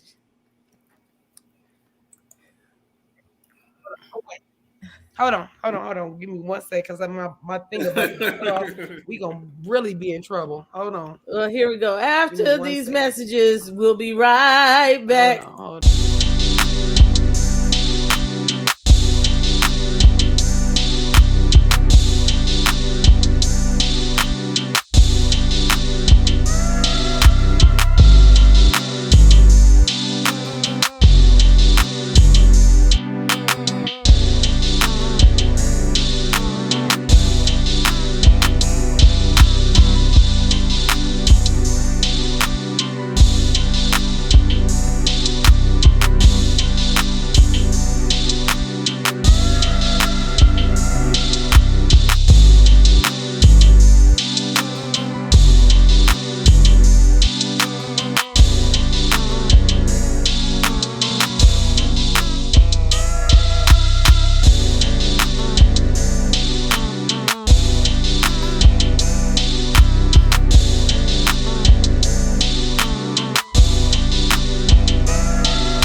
Sorry, y'all. The commercial break. I hope you guys. You tried to eat, but you tried to eat during the break. Okay, it could have come at a better time. Because I didn't take. I had ESPN. Okay. I need to go take a break, but I'm gonna wait a second. I'll wait for when I put it back on y'all. But anywho, thank you for the commercial break. I needed that, and I hope you guys hit the like button when we went on this commercial break, because that's what we needed you guys to do. Hit that like button. Sis, can you please put the banner up? Yes, Nolo is having a good old time. So that, if y'all feeling, like, if y'all feeling like y'all want to give you should have reminded me of that, like, an hour ago. Sis, I've been drinking tequila. What you want me to do, sis? And Candace said I'm going through menopause. Hey, y'all hit the California, y'all hit the Cutiee. I probably been went through menopause. Cuties in the chat, little Cutiee oranges in the chat. Please. Like, no, probably not, because you don't need you don't have to have a menstrual cycle to go through like menopause, right? Not. No, you don't. No, you don't. No, I said no because I haven't had a menstrual cycle since 2010. So, and that's due to like birth controls and stuff like that. But you can still have periods even though you don't have a period. We go through emotional things. Yeah, like emotional things. No, but I've always been like this, Candace Lane. I never really. It's overrated to me. It's not something like, oh, like, I need some, like, because my friends used to always, and I used to find that so weird. Like, even as a young child, the girl, I need some penis, whatever like that. And I'd be like, what? And I never understood it. Like, it was just like, whatever. Baby, I'm hot and ready like a little Caesar's pizza. Thank you, The only time I really had fun with it is when I was drinking. I was, Hennessy drinking, Bacardi drinking, tequila sipping, Newport 100 smoking, spades playing. When I was drinking and stuff like that, it was like, because I guess the drinks make you more aroused. But other than that, in my natural state, it's like, I'll pass. You need some Niagara in your life. No, you don't. I probably need some yohimbe. The yohimbe bark is really, the old school ginseng. Why the ginseng? The ginseng and yohimbe, because they have a yohimbe for women. It's like a bark, African root bark, that for women. They get you is like 25 years old. You better not say you ain't trying to jump on the D. I mean, Barbs, stop it. No, I'm serious. Like, I'm not. Like, no. I want to take that back. Barb, you can say whatever you want, because there are women. Y'all trying to diagnose names. Same way. I'm not one of them, and I'm 50. I'm just gonna put it out there. No, but I always felt. I always been. It's not something new. Like, yeah. And my husband's an addict. Like, he will. Like, and I'm like, what else? You like what else? No, but it's always been that way. Like, it's not a big deal to me. I like physical conversation, and cuddling is more to me than that. Like, yeah, I can't. Like that. I mean, we all physical contact like this. Like hugging, like like that, like that. Like booty against, Yeah, you see how his arms, like he looks so strong on the grip. See that grip. He gripping her, right? You see the grip. It's just strong, like he can really cuddle, like it hold you, it make you feel safe. Like, my daddy is a lover and a fighter, all at the same damn time. Right? Because then I'll just melt his arm. Hey, Poppy. Oh, Poppy. That guy right there. Is Nubla in a relationship? Is she in a relationship or is she single? Is she in a relationship with her daddy, with Poppy Cutiee? Papa Cutiee. She said, Cece, she's not your sis, she's your mama. She's my stepmama. That's my stepdaughter. I got you. No, with my dad, he's great, y'all. No, look like your dad likes to have fun, Yes, he does. So let's get back to where we're going. So we Ray, that's Poppy Cutiee over there. That's my dad. That's my dad's birthday was the day before mine, Ray. And the guy pressed up against Nola. And I'm 5.0. What you eating, Shady? So yeah, what you eating? Let me get some. I've been sipping on this Hennessy, and I need something that's gonna soak it. Oh, you got Hennessy. I know, and I got tequila. I have a shot of white Hennessy for Shady. Nice. Since you told me he was in. Nice. Well, I'm drinking the brown. You know, I don't drink light skin Hennessy. I drink brown. You know, brown is down. So now let me tell y'all. When on my birthday, that's it. Discriminating against the drink. This is drink shaming. This is drink shaming. Hey, ain't no drink shaming. I'm gonna tell you. What we're not gonna do is light drink shade. But we're not gonna shame drinks. I just want to get something in my stomach. I mix my stuff. I'm a mixer. I like I said on my birthday, I was tequila, a shot, and then I would go to the Remy because Barb's husband and her they hooked the sister up. So yeah, I was on the. You was going from tequila to Henny? Huh? You was going from tequila to Henny? Again, that's a whole nother long. They was drinking from sun up to sundown, whatever was open. That's what was. Oh my God! The last time I did that, I think I was in my 30s at a biker club, and I don't even know And I was going from I like tequila and Hennessy. That's my cognac and tequila. Me too. That's what I drink. Sharp. Hold on, y'all. Sis, can you please give me the Cash App?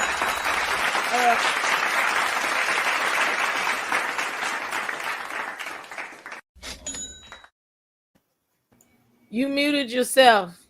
My bad. My bad. Cash App. My girl gave me a Cash App, Shar, and I just want to give her a thank you. She's so sweet. Thank you, Songbird. Thank you so much. I appreciate it. I feel fabulous too. So yes, let me get back to our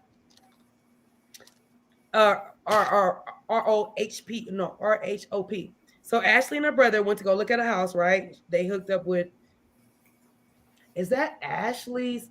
What is that called? The real estate person, or is that realtor? Whose realtor is it? Is it both of theirs? Is it hers? It's Michael's, but she uses it because she has a connection. Okay. So they go look at a $1.5 million house. It's a 5-bedroom, 4.5 bath house. Of course, Ashley is looking at it like it needs to be baby proof. So I don't think I don't know if she liked it or not, but they went and looked at that, and I don't know if the producers was being shady, but they was asking her about the finances, or is he gonna put a cash deposit down, or is he gonna get the house? And she was like, she don't know. It's like she don't know nothing about their finances. She's been married to this man for how long? You don't know the finances on the shit? Okay. So yeah, I'm a little nervous for her on that part. Even though, yeah, he can not even buy her out. He can give her what she needs, but is he gonna give her what she deserves? So that's where I'm at with that. So she started crying because it kind of hit her that they're separating with looking at the house. You know what I mean? So, I mean, you're not really attracted to your husband no more. So for me, I just feel like you need to just make a clean slate. Like, let him give you your alimony, let him give your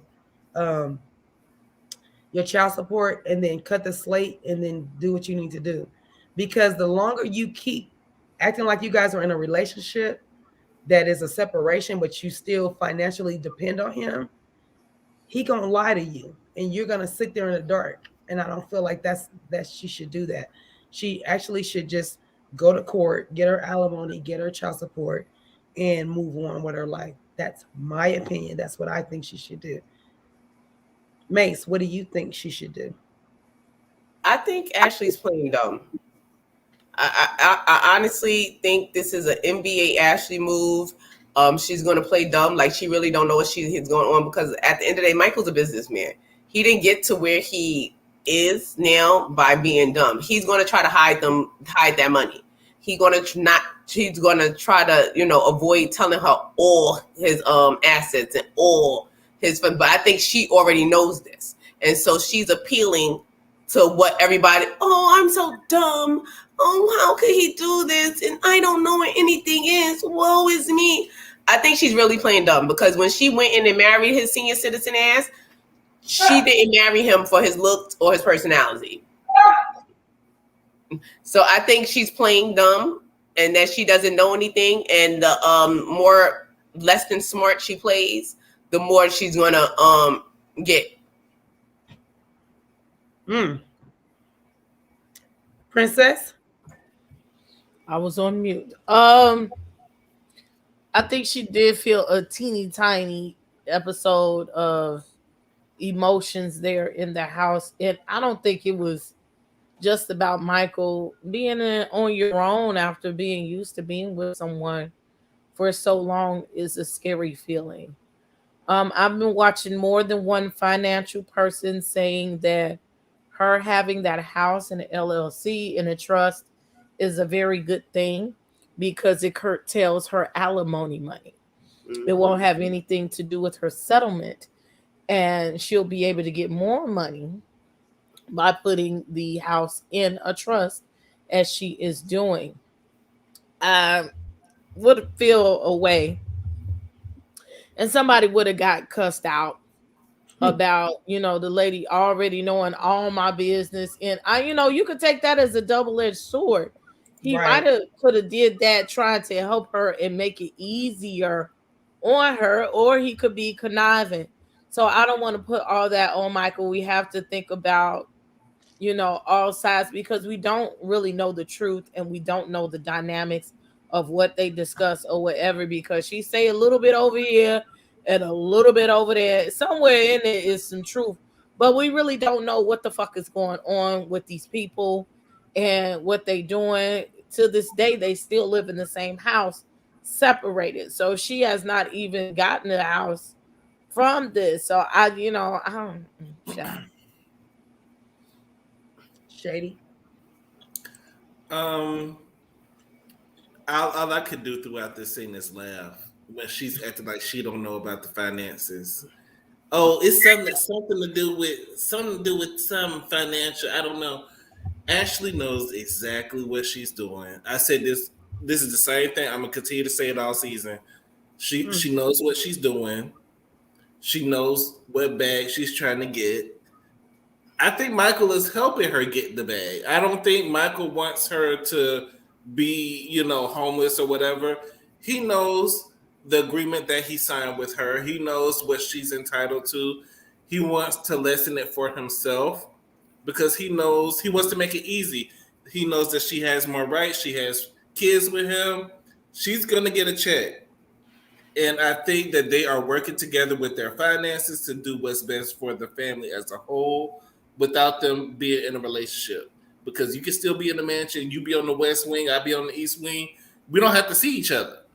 But we can still save money, we can live comfortably, and we can co-parent, and we can have our children in the same house.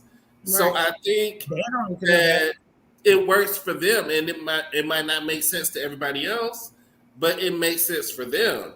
And I think that she's trying to act like she don't know, but I think she knows. I think she's smarter than what she's trying to make it seem.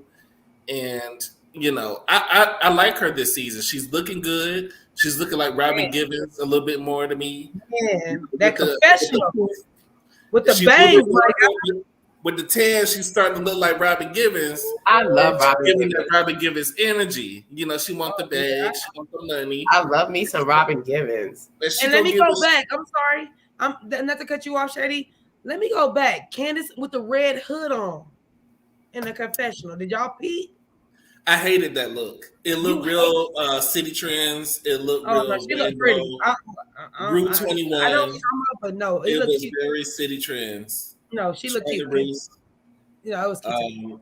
Maybe Charlotte Russe on a sale, but really, I like Charlotte Russe. I just went in there the other day. Really, Route 21. And I like all them stores, nigga. Me too. That's what it looked. It looked like Route 21. Right for me, but she looked really pretty to me.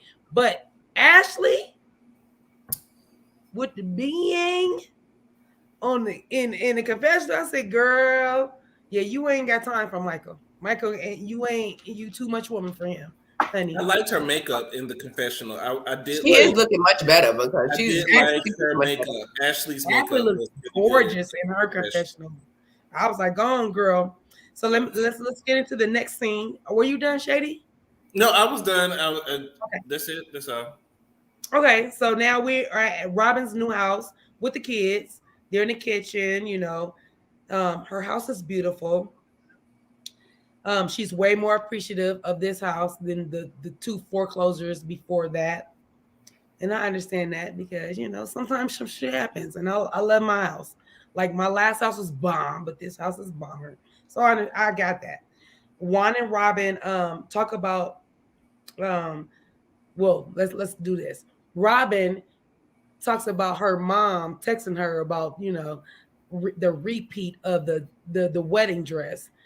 And she didn't know really what to say to her mom because she has put the dress into charity, correct? Dress was beautiful. And so that was a segue. It was funny that she talked about the wedding dress. It went into charity, and then she segued that to, so Juan, I'm being funny, y'all. We gonna do that. Do you want to sign a prenup for me and us? And you know, remember? Because I'm just saying, do you want to do a prenup? We were just talking about the wedding dress, but let's do the prenup. Can we do the prenup? So I chuckled at that. So that was her segue to, you know, bring up the prenup. And he says, you know, basically like, you didn't have that energy when I brought up the prenup years ago when we was getting married. So it's funny to hear you have this same energy for the prenup. And she's like, I mean, well, you know, for her, times is different. And he says, you know, well, I'm gonna be making, you know, the most money. He's gonna be, he would be, he's gonna be making more money than the both of them. So with that being said, it's laughable that she's bringing up, you know, the prenup. It's laughable to him. So laughable that this nigga got up and walked away from his wife instead of finishing up the conversation. He said, whatever you want to do it. Whatever you want to put in it, do it. But before he said that, he tells her, let's just write down some shit on some paper. And let's both sign it. And we're going to call that a prenup. We're gonna say what we got to say, and we're going to do that. And I was thinking to myself, no, Juan, that's not what we're going to do. We're not going to do that. And you said, whatever she says, she wants a prenup, put it in the right, let's do that. Let's just do it and get it over with. So, what say you, Miss Mase, about girl? Actually, that whole scene, because if I was Robin, I would be so upset with my husband because he never gives her a scene. I know the producers be in there laughing because he will walk away and leave her there standing stuck on stupid. Like, the house was very nice, and at least she has some, you know, type of, you know, taste and decor. You know, she should have helped Giselle out because her decoration was very tasteful and nice. I liked it.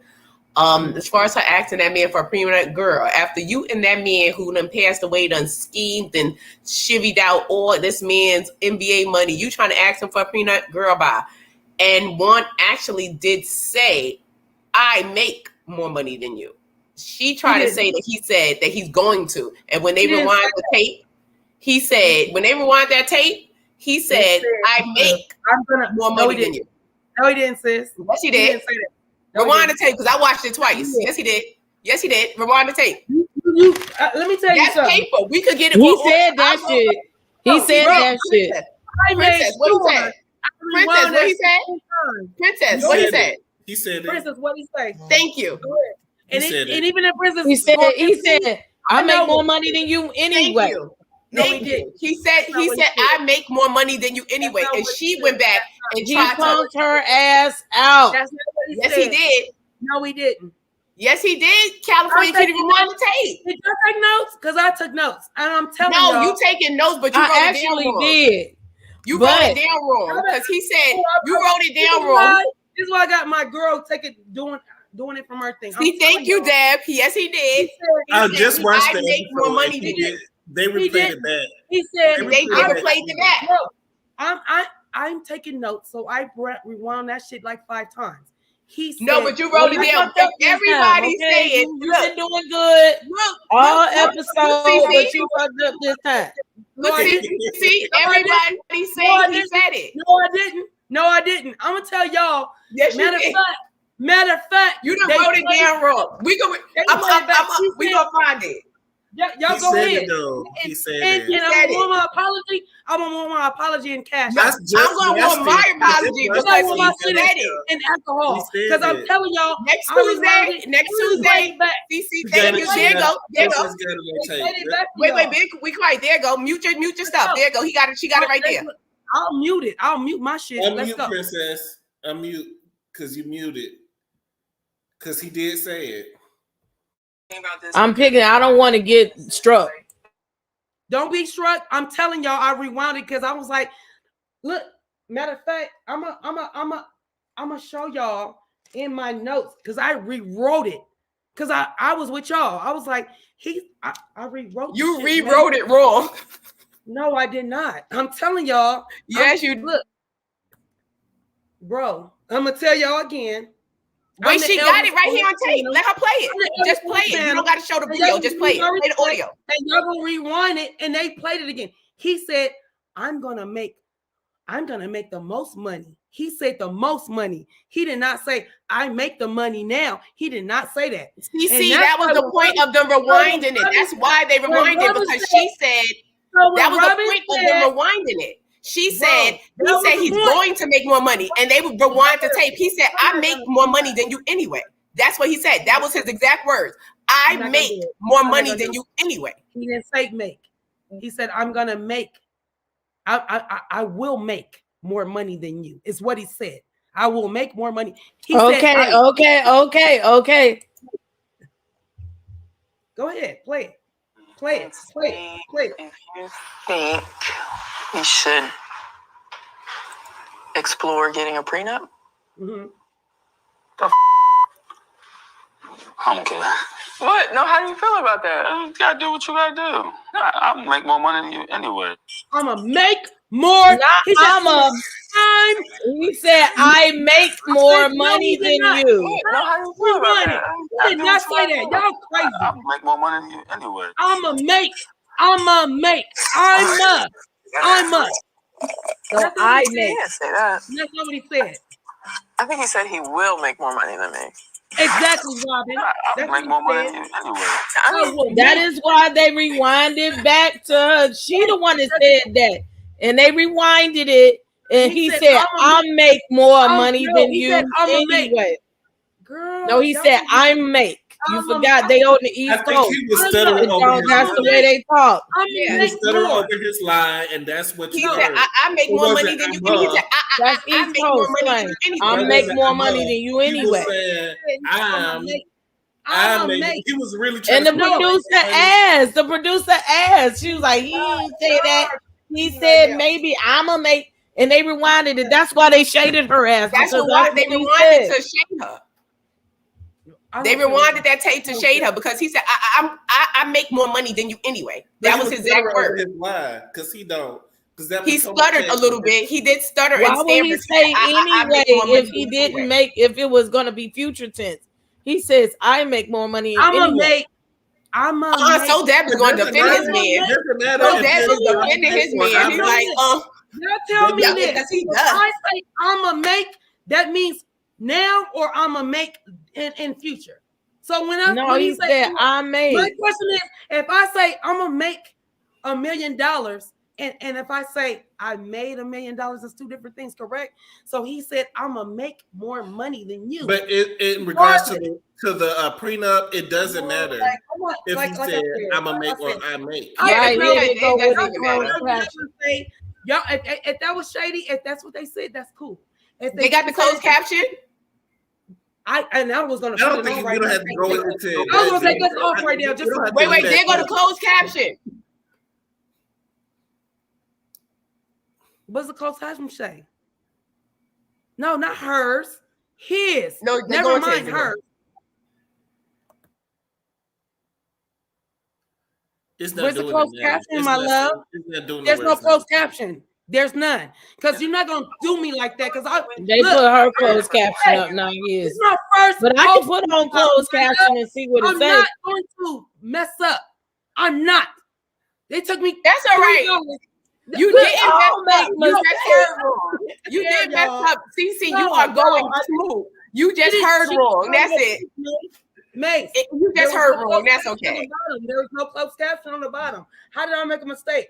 You ain't proof shit. No, you just heard wrong. That's it. You okay? Did she say the closed caption? Did you see the closed caption?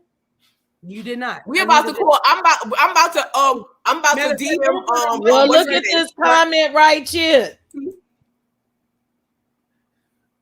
I just feel like this. Thank you. Whether he said it or whether he did not say it, it's a moot point. Because Robin is wrong anyway for suggesting a prenup after you lost this man's money. I don't care if he said it or if he didn't say it. You should, like I said last week, if you want to be a wife, you need to start acting like a wife. A wife doesn't prepare for her downfall. You preparing for this man to step out on you and to leave you when you already done stepped out on him and lost his money. You should be showing that you're on his team, on his side, that you are sorry for what you did, and that all the money that you lost, here's that money back and more. I think it's just what I would do. Here's what I took and more. By him cheating on her. I wouldn't even feel comfortable asking him for a prenup after I done messed up all his basketball money, like asking him for a prenup and we're still together. No, I wouldn't feel comfortable. But I don't care if he makes more money. If he don't make more money, I wouldn't feel comfortable. And I know I done screwed away all this money. That's a moot point. So there he goes.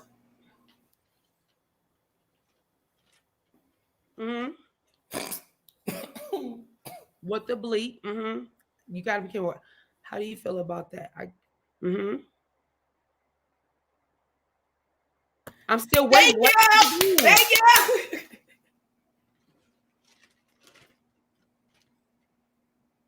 There go again. Put it in slow motion, Princess.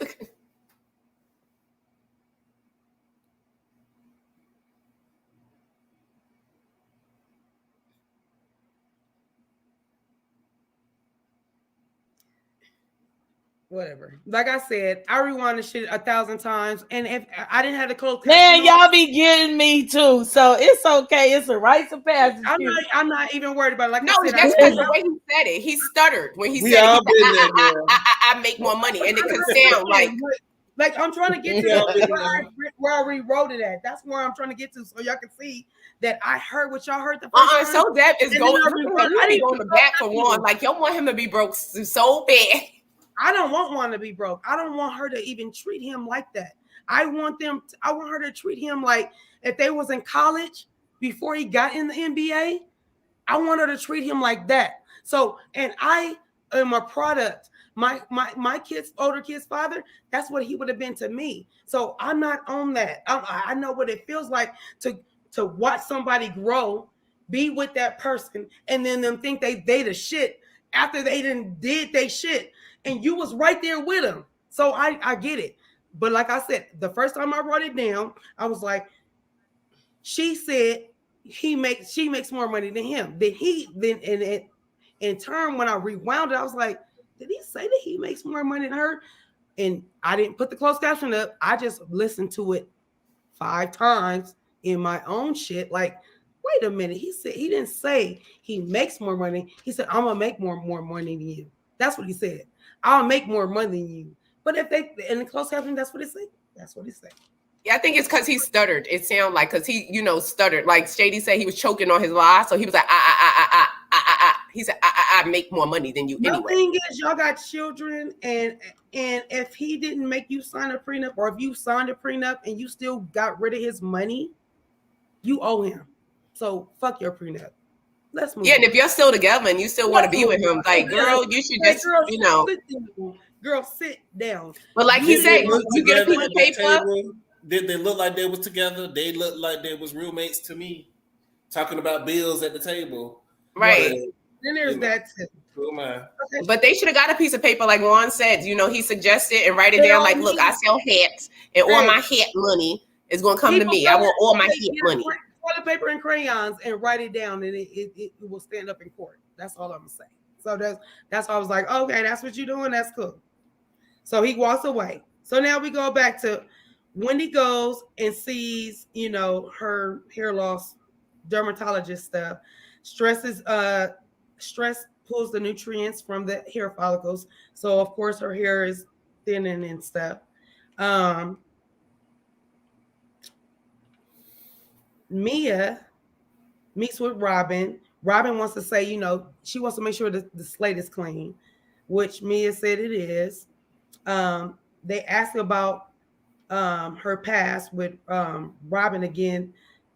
No, Wendy is saying, no, Robin is saying that Wendy's, Mia's, her post is still all over the place. It's like you say this, and then you say that, and then I'm still, she don't understand what's going on.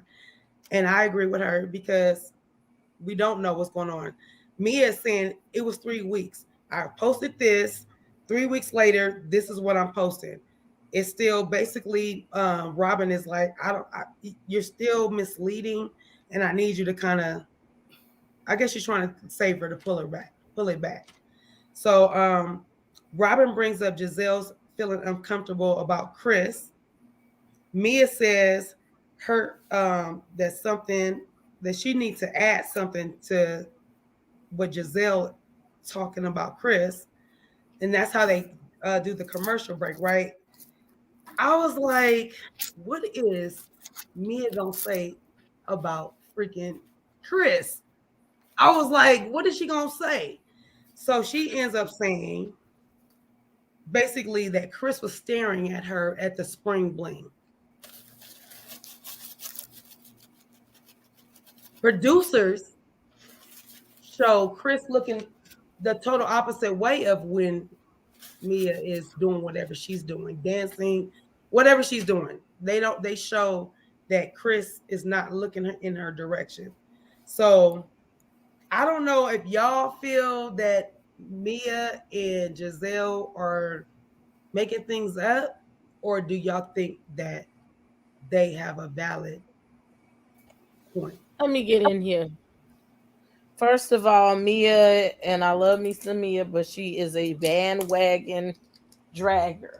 Okay, whichever way the wind is blowing, she got something to add to that shit. Now, if I was a man, woman, cat, or dog, if I was me, and if I saw Mia in person, I'd probably be sitting there staring at her ass too. It's so much to look at. It's so many directions to go with the titties and ass and coochie and booty and everything. And she's giving face. So I would do that, but I don't like, oh yeah, somebody said this. She always puts sauce on something that somebody brings up, and I don't really like that. And Robin's ass. Bitch, it's not your business. That's the end of that. It's not your business. However way she put them comments up or whatever. If you really cared, you would have called her, you would have hit her DMs. Bitch, fuck you. How about that? That's the end of that. Mase. Ain't nobody checking for you, Mia. That's it. Ain't nobody checking for you. Ain't nobody looking. Ain't nobody coming to see you, Otis. Period. Like nobody coming to see you. Like that man was not. Ain't nobody came to see you, Otis. Period. Like that man was not even looking in your direction. You sitting there with your lips sprouted out, just waiting and just thinking someone's looking at you. And if they are staring at you, they staring at you because you out here looking like Pinocchio. You looking like a wooden carved person. So that's why they're looking at you because you're.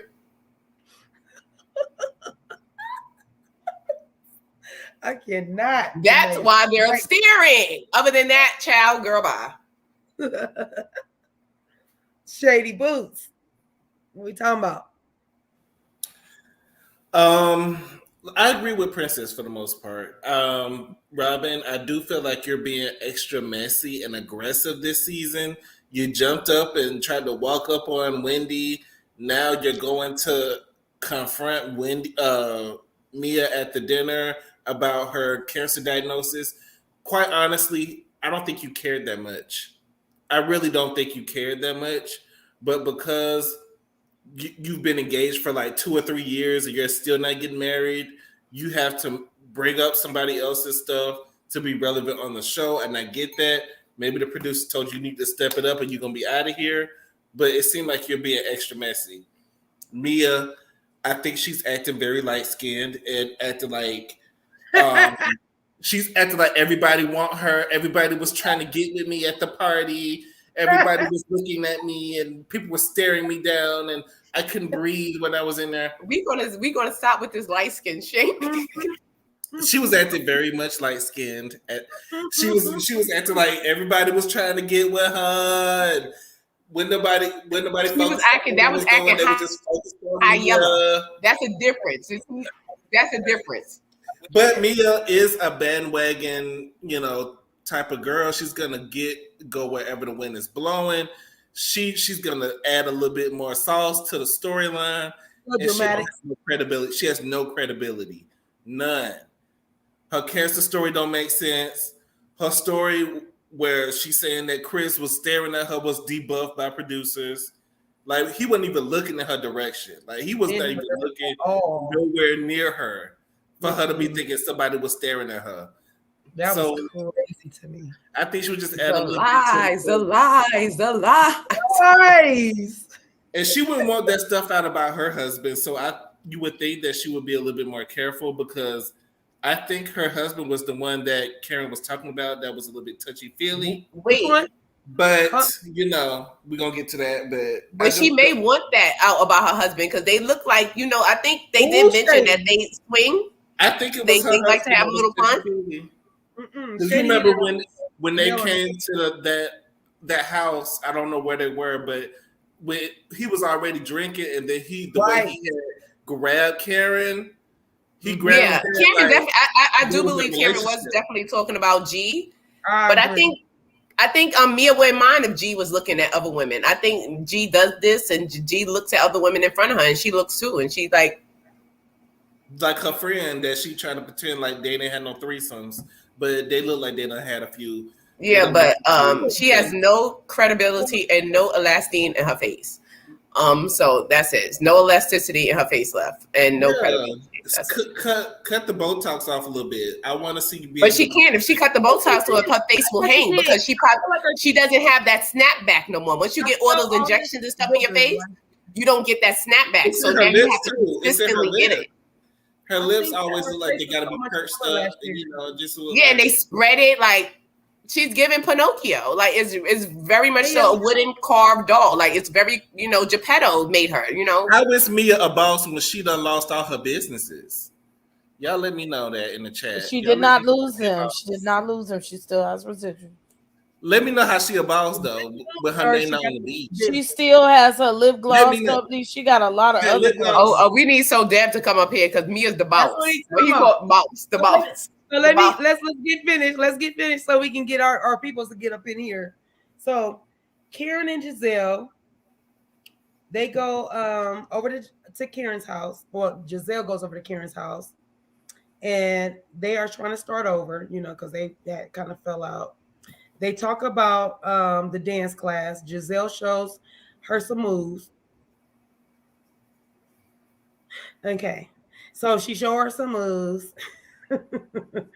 Okay. And then they bring up Giselle being uncomfortable around Chris. Karen says he owes you an apology. Chris and Candace, because they was flip-flopping, from them to Chris and Candace being at lunch. Chris and Candace are at lunch and Candace is upset and she feels like, she's not succeeding in, her in vitro and stuff, and that her eggs are not doing what they're supposed to do. She thinks it's stress and is stress contributing. That's why her eggs are not doing what they're supposed to do, right? Hold on, y'all. Sorry. Scramble. You know what? I'm not gonna do scramble with you. Not nice. Not nice. Not gonna do that. That's why she blocked your way. With eggs and cheese on it. See, that's why you got blocked. She sent you to the black party. She didn't send you to the black party. Yeah, like her uterus.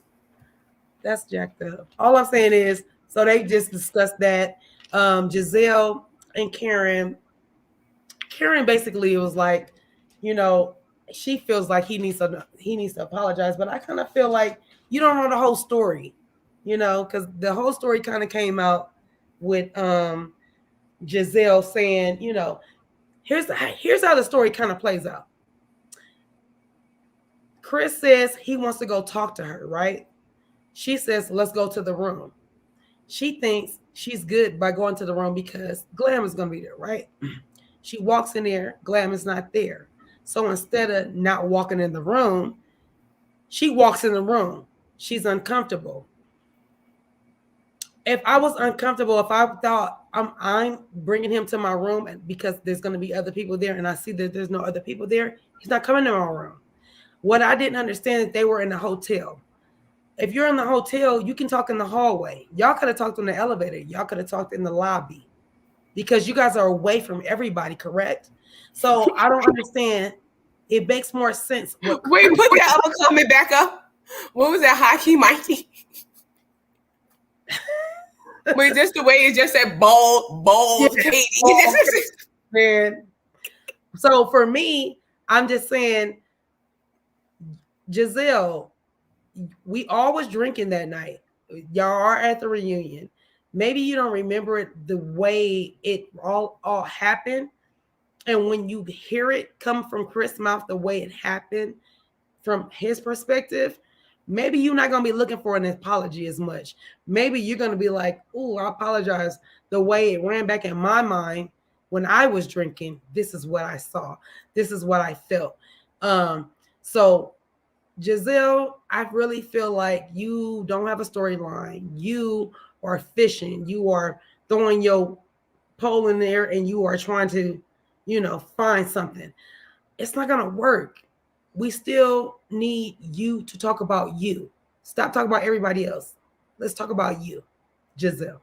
That's my take on her saying Chris made her feel uncomfortable. Because you know how they have, you know how they have fairy tales? Uh-huh. Her stories are gizzard tales. These are gizzard tales that she makes up. Okay. And they we're going to have a book of whole bunch of fables. It's not even going to be called fables no more. It's going to be called gazables.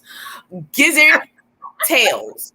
These is going to be things that she just make up in her light-skinned mind, her light-skinned green-eyed mind. And I'm not shade shaming. But these are just things that she make up, you know, from being when you want to be the most attractive person in the room, or when you think you're the most attractive person in the room and you walk in, you're like, oh my God, they're after me. He wants me. That man is not thinking about you. And for her to, you know, try to put this narrative on that man, it's a shame. And like I said, Candace should have been down there with the, you know, the sharpest nails, the stiletto nails that she could find and just boop, poke her right in that eyeball. Because you're not going to do that to my husband, because that's a stigma or something that could stay with him for a long time and even could affect his you know, his livelihood with her gizzard tales. You know, she got to go around here and stop telling these gazables, and it just needs to stop. Shady. I'm honestly convinced at this point. I don't think Giselle likes men like that. I don't think she likes to be around men. I think being around men makes her uncomfortable. She can't be in a room with a man without it being a situation. She's got to make a drama out of it. Like, the fact that you and Robin are beefing over this is a lot, because that's your girl and she's going to follow you to the ends of the earth. And for Robin to be like, I don't understand what you're doing, that's saying a lot, Giselle. And I know you got to get this bag for Bravo. I know you got to pay that rent. That construction bill is due. The Lego stuff that you put together is still got to be paid for. I understand that. So you got to do what you got to do for the show.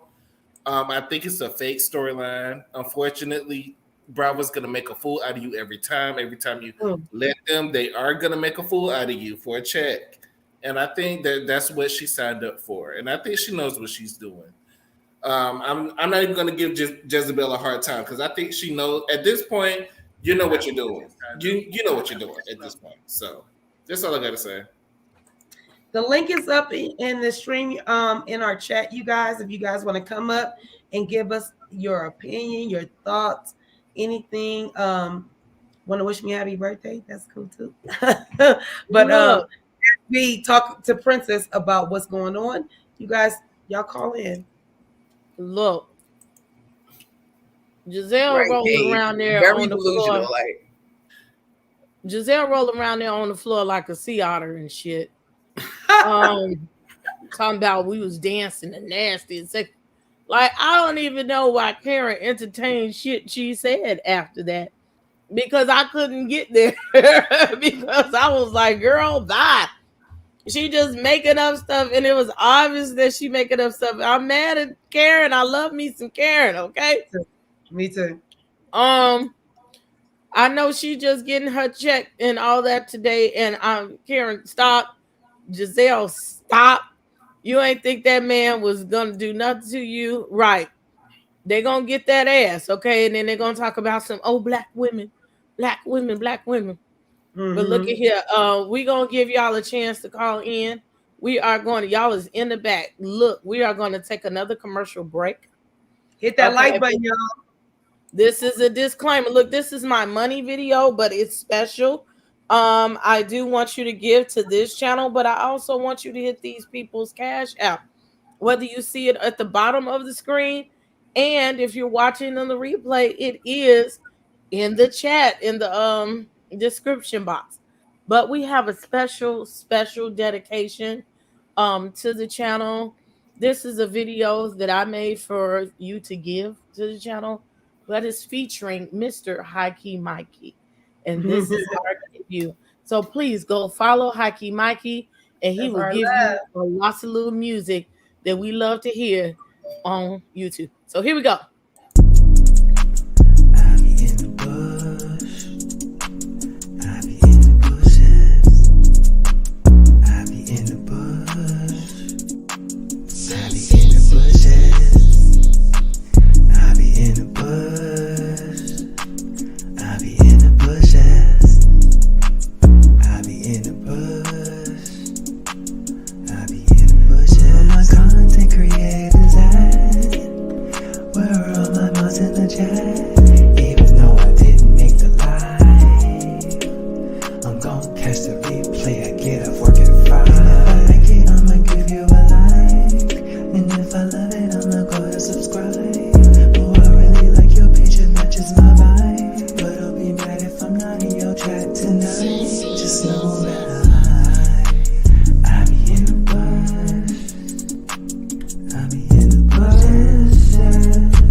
Y'all did not see Mase getting that little gig or the back. We have to give my little dance away. Yeah, hear it on our thing. I had to turn my TV on. Like, okay, I can hear it now. We love us some. Yeah, because I had to listen to it over here. I like that. Hey, I like that, Mikey. We love that. That was the ish. Okay, so let's bring some people up. Now, I hope y'all took that time to like the video. Send some super chats or some cash apps, PayPals, or whatever the hell you gonna send. Let's get down on it for the talent and just high key. Before you start to bring, I gotta drop down because I gotta go take care of something before my husband's on his way to work. But I'm gonna go in the chat. I love you guys and thank you guys for watching. Please go follow our channel. Let's get into it. And I'll be in the chat. And that song, High Key Mikey, I really like it. I do too. I do. We gotta get together because I write songs. I be writing. You know? No, 7-6 voices. You the hell do, Mase. Damn. Huh? You show the hell do that remix of the when you rap the Lil Kim. Song just popped in my head, and I had a nice little ratchet rap that popped in my head this morning. It usually comes to me around 3:00 in the morning. But I want to thank you guys for watching. Thank you guys. See you later. You did a good job, Cece. Thank you, Mase. Thank you. You did a great job. You see you, Mase. See you. Speak to you guys later. All right. Okay, let's get our first person up here. My daughter, they over here ready to cut the fuck up. I don't know. You know they're gonna cut up. Okay. We're not gonna be here all night, okay? All y'all in the back. I see you. We might have an after party after this, y'all. Sis. Daughter, you is muted. There you go. Oh, Shady, let me get you together real quick. Get me. Don't be worried about what me and Papa Chulo got going on, okay? Because y'all look close. Y'all look real close. Let's stepmama, okay? Don't be worried about what we got going on, okay? Just know, his other daughters told me I'm the color that he like. You trying to be CC Mama? That's what you're trying to do, and you gonna be CC Mama. No, I'm not either because I love CC Mama. You trying to be CC Mama? CC Mama was everything along with them greens her mama made, okay? Because when I said they was like, you might as well just warm up. This nigga love them greens. You didn't. Nola Martinez, you about to be in there? You about to be in there? And we don't need to have no more children because he got all his daughters and I got mine. At least he get a stepson. Y'all gonna have one together. Y'all look real close. What you mean? I got pictures with my other stepdaughters too. Why you playing? I mean, you look happy. I mean, I'm not saying it's negative. You look real happy. You like relaxed. I mean, relaxed. Even before if y'all late or you're on the playback, that was real relaxed. That's Poppy Cutiee. Poppy Cutiee in the building. Cutiee. And that's Nola. And they was in there having a good old time. Getting it in. No, we was not. We listen. I'm gonna tell y'all exactly what happened. I was taking pictures with everybody. I got pictures with the sisters, the mama, everybody. And I said, "Come on, Daddy." You went backing it up on the sisters. I'm sure you went backing it up on the sisters. You see, ain't nobody in the background. Shady. You saying no? And a mama and a granny in the background. It's just them two. It's them two. Everybody was in front of them. I said, "Come on, Daddy, let's take a picture." And so I was on the side of him, and he said, "No, let's take a picture like this so your boyfriend can be mad." I said, "No, your wife gonna be mad because your wife inside." He said, "I'm already flirting." He done got to the age where he said, I'm a flirt. Okay. I'm not mad. Get yours. I took the picture. Get yours. I guess it was a nightcap because it looked like y'all had a good time. Was it a nightcap like later on? It was just a picture. I'm the one who took the picture. Okay. Look, it looked like it led to something. I told you, me and my daddy shut the party down. They left early. No, listen. Everybody in Cutie's family was wonderful. They were so super friendly, so nice and open. It was just a picture me and her daddy was playing around. That was it. Yeah, I'm just messing with you. But he did say that. Shady know better. But no, he did say that. What Dola said, he did say that though. Yeah, that was it. My daddy said that. First of all, when somebody asked where was our driver, and our driver was taking us. Okay. Who did that? I don't know. I'm like, Portia, who did that? All of us said somebody asked Where was the driver? So We were in the car. Nola's Y'all saying know is, I got that on video, right? so what Nola's saying is, they all was in the car, and Can you send me that video, please? Dad was asking about who was driving him to. Hey, Cutiee, wait a minute. Now, we didn't say no names. And here you go dropping names. My bad. My bad. I mean, it's her daddy. It's her party. She can say what she want to say. No, we was not supposed to give out names. Now here you go giving out names. All right, I want to see the That's name. rude. So you That's take rude. over. That's a nice picture. Daddy took a picture with everybody. It wasn't just me. And everybody right. cheesing. Everybody hugged up. Everybody with daddy. He was a really nice. We were showing love. California show love when you go out there. They crack my back. I don't even know who the fuck did it till this day. Oh, y'all, listen. So I did give one of my coworkers the stuff that I bought. Is they alive? Just one. And So I kept two. how did it go? I will find out tomorrow. All right. But she has been very chatty. That's if they show up to work. No, she's been very chatty today in the text messages. Nice. We'll tell y'all later. This is gonna be a good vlog. I gotta work on it, child. But we had a good time. I enjoyed myself. I wish you could have been there, Shady. Dead ass. It looked like y'all had a time in the Lord, so I'm glad you. Oh, you don't even know. The time of the Lord it's like a. It's not we even. had time, but What we had was the time. Okay. What a time y'all had. We don't know if the Lord came before or after that, but we know we had a time. You look like you was going to see the Lord when I was leaving. The way you slept. Now, you know what we're not gonna do is we're not gonna talk about this. No. Hey, high key. I'm the plug. Get it right. What we're not gonna do is that. From California, take care of you, baby. True, and I don't need no wig when I'm over in Cali. Deb, I haven't talked to you. The crazy part is that I got engaged, and then the person who proposed to me took the ring before she left. I was like, well, damn. Well, yeah, I have to take my ring back. But Deb, see, I haven't talked to you since we left. And I'm not gonna put you on blast on this video. Mm-hmm. But I'm gonna just say, baby, when you went to sleep, you was in a compromising position and you was out of there. I love you. I'ma always take care of you. What's the compromising position? I'm not finna put you on blast on this motherfucker. Oh, you can tell it. I want to hear it. Was you staying face down? No, basically it was his mouth was basically a natural. No, you didn't see that, Cutiee. You came in like hours later. Oh, you okay? You want to know the truth? Barb's husband was sitting there.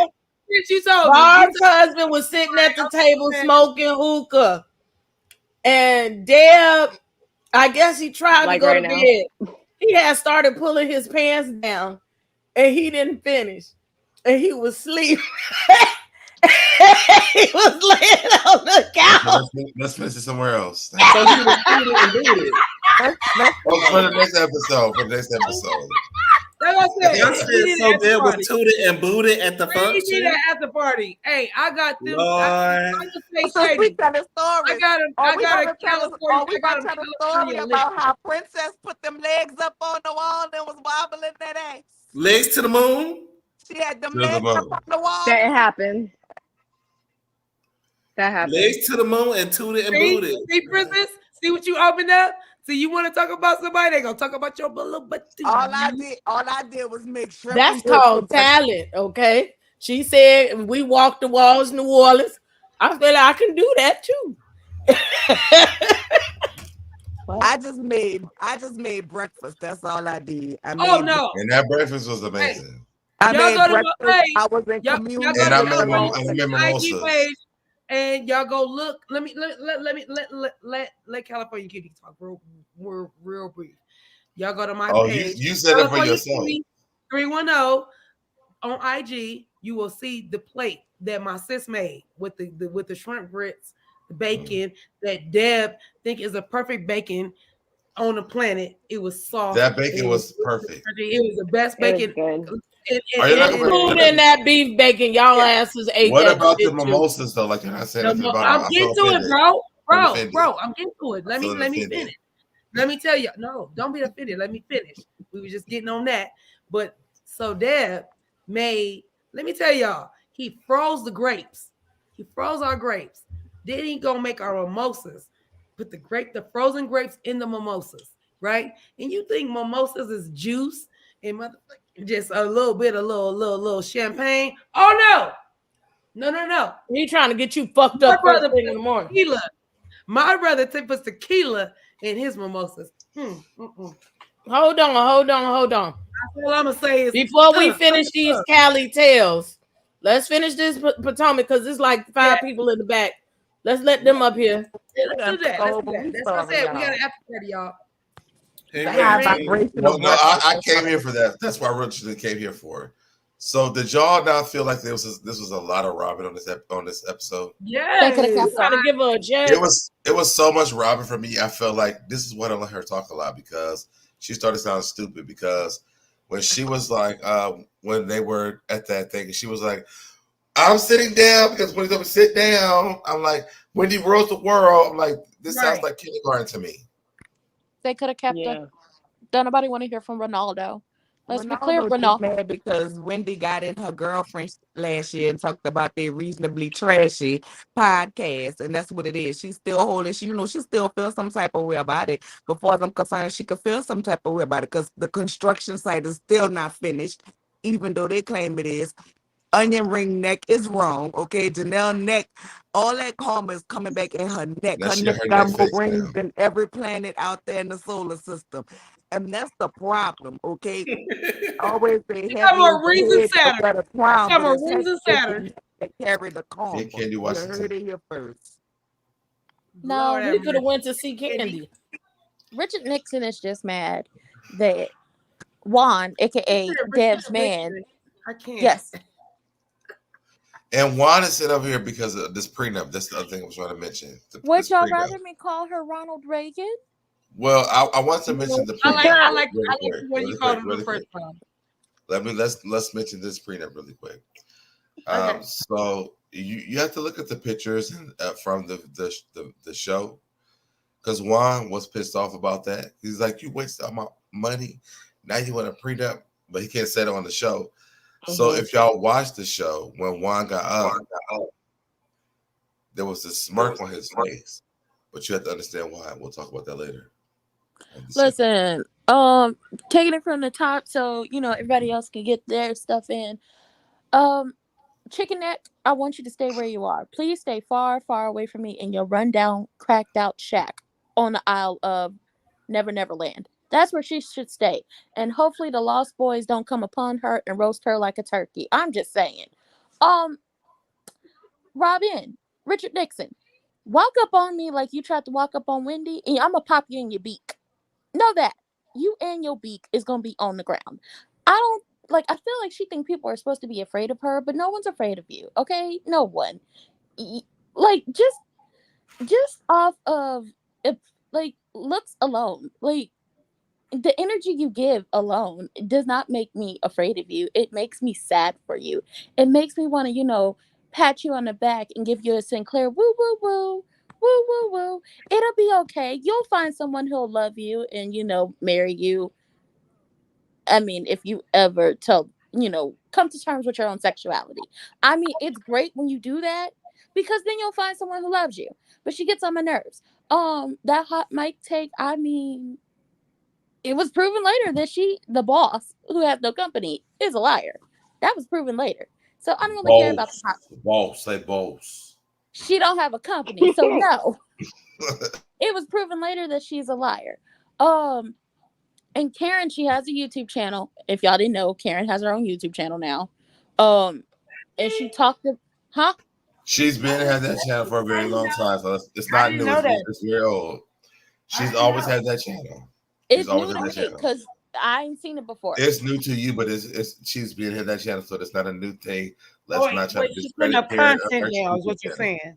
She's putting content. What's up, 52? Karen has always had that channel. Okay. But is she putting up content now, though? She made a. She has been putting up content from her. She's been putting up like stuff that's actually like content, like a vlogger's content, not like a news content. Okay.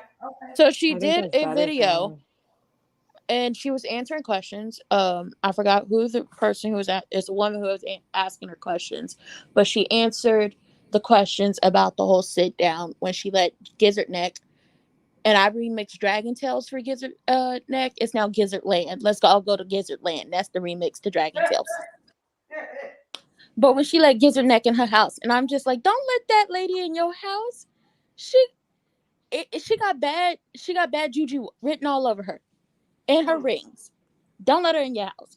But she explained that she only had Chicken Neck's side of the story, and she was more inclined to, listen to her and believe her, because obviously whoever husband it was hugging her too tight. And then Karen did have she was SA'd in the past, so that's what she shared on her YouTube channel, and that is why she was more, which we all do that, right? But I didn't see. Deb, let me speak, because I didn't know that. Okay, but that is why she was more inclined. You talked about it on the show multiple times. Yeah, but I didn't start watching until after the wigs got better and Charisse, the mother of the bride, was gone. Okay. But that's why she was more inclined to believe Gizzard Neck. Now, when it comes to Candace and doing her injections, listen, it was like, you're going to have to thug it out. And I always say, if time is really a problem for her and Chris, just go and get you a hotel room down to the W like once or twice a month, so y'all can spend a little time together. When he on break, he can come down there, y'all can hug, y'all can cuddle, y'all can kiss, you can get your injections on time, y'all can have a little lunch, y'all can have a little dinner. Do that so I can stop hearing you complain about this, because it's not making sense to me. Right, it's just like, oh, he has no time for me, and it's just like, well, it was get a job or listen to your mama complain about how he broke and he using you for your money.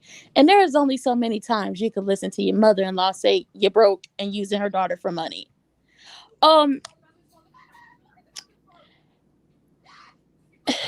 Gilbert Grape, come to the carpet. I'm sick of you. I'm sick of that rundown shack you live in. I'm sick of this revisionist history. I'm sick of, well, this happened, or I don't remember. No, I remember. No, I remember. I don't remember.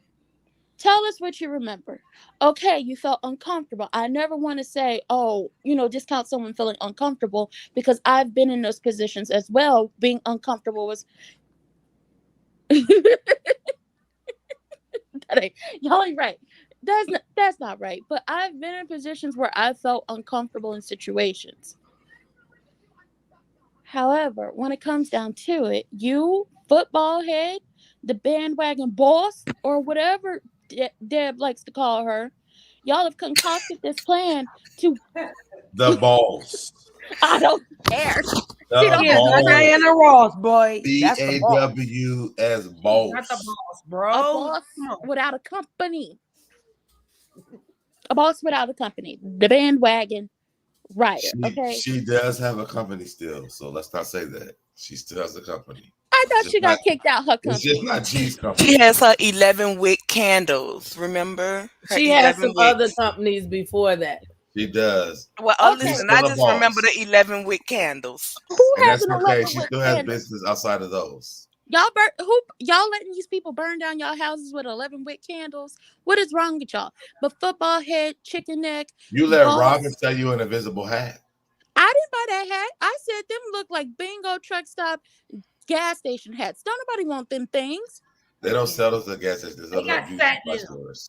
So now let's hear from my girl, Barb. Hey, Barb. Hey, Barb. No, we're going to come back to Barb, because we're going to get these other ones in the back. Okay. We'll come back to you, my Barb. And then it's going to just be us. I don't want to say. Let's get you up here, so shut the hell up. Thank you, Ranting. Okay. Love you. Thank you for your Ranting. Bye, Ranting. Bye, cousin. We got a couple people in the back. The family can stay up on the screen. The family can. Yes. Hey, Kai. Hey, Kai. Hi. That's my daughter's middle name. So I love it.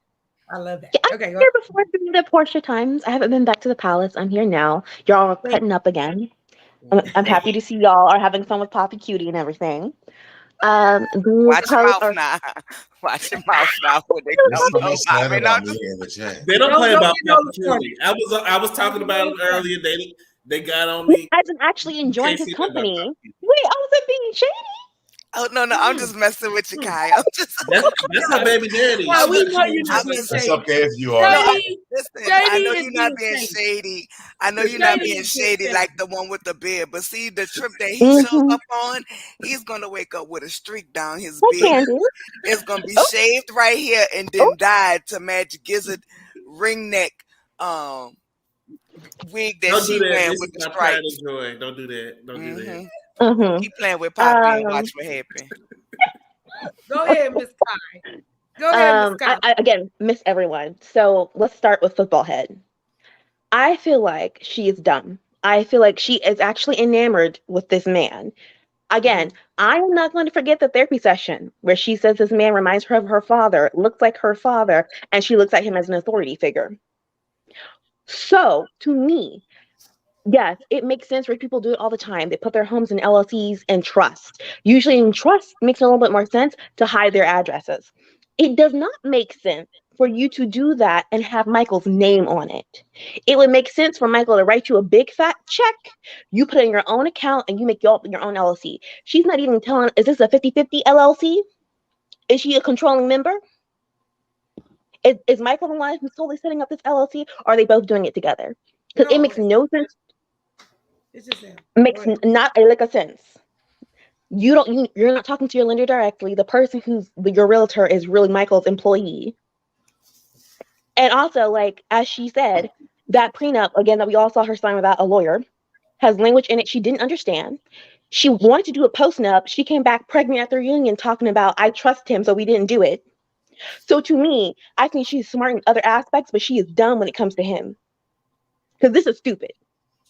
This makes not a lick of sense, especially when people are like, "Oh, $2 million." Ooh, they were oohing it. I'm like, $2 million and Arlington, Virginia is really not a lot of money for a good house.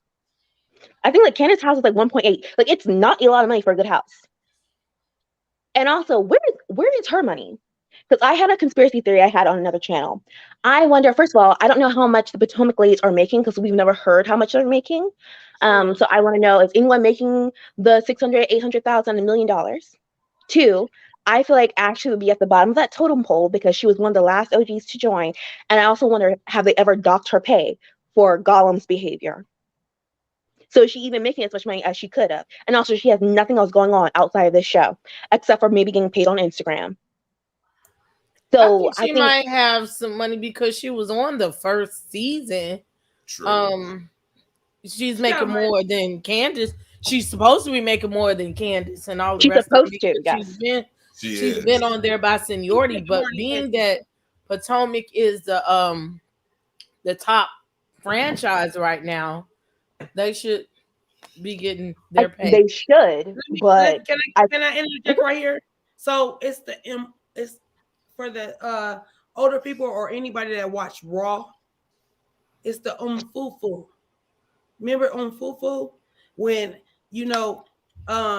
Eddie Murphy was talking about the person that he had millions and then his wife Fufu, who was African.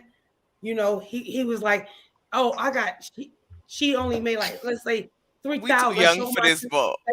Right, but here's 3,000 to the millions of your in your account.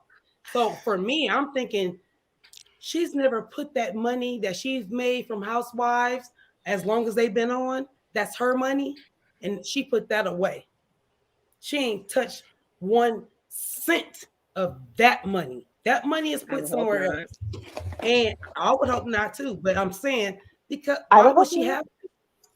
Why would did she give her checks to Michael? Like that's the only reason why. Because she was giving the mess out of Michael, like husband, boyfriend, whomever, sugar daddy. If you are doing your part in the part that y'all signed up to do, come on, man. She's definitely hustling. No, she did her part and she didn't have to submit none of her money. No, but I'm saying I think that what she's doing is right. Like she should get what she deserves from that. I absolutely agree. I'm saying she ain't spent none of her money. The other, even the other girls have made reference to the fact that she should get what she deserves, and I think that we all feel the same way, whether you want to admit it or not. A lot of us feel that she should get what she deserves from that marriage. Listen, I think for sleeping with Michael nasty ass, she need half.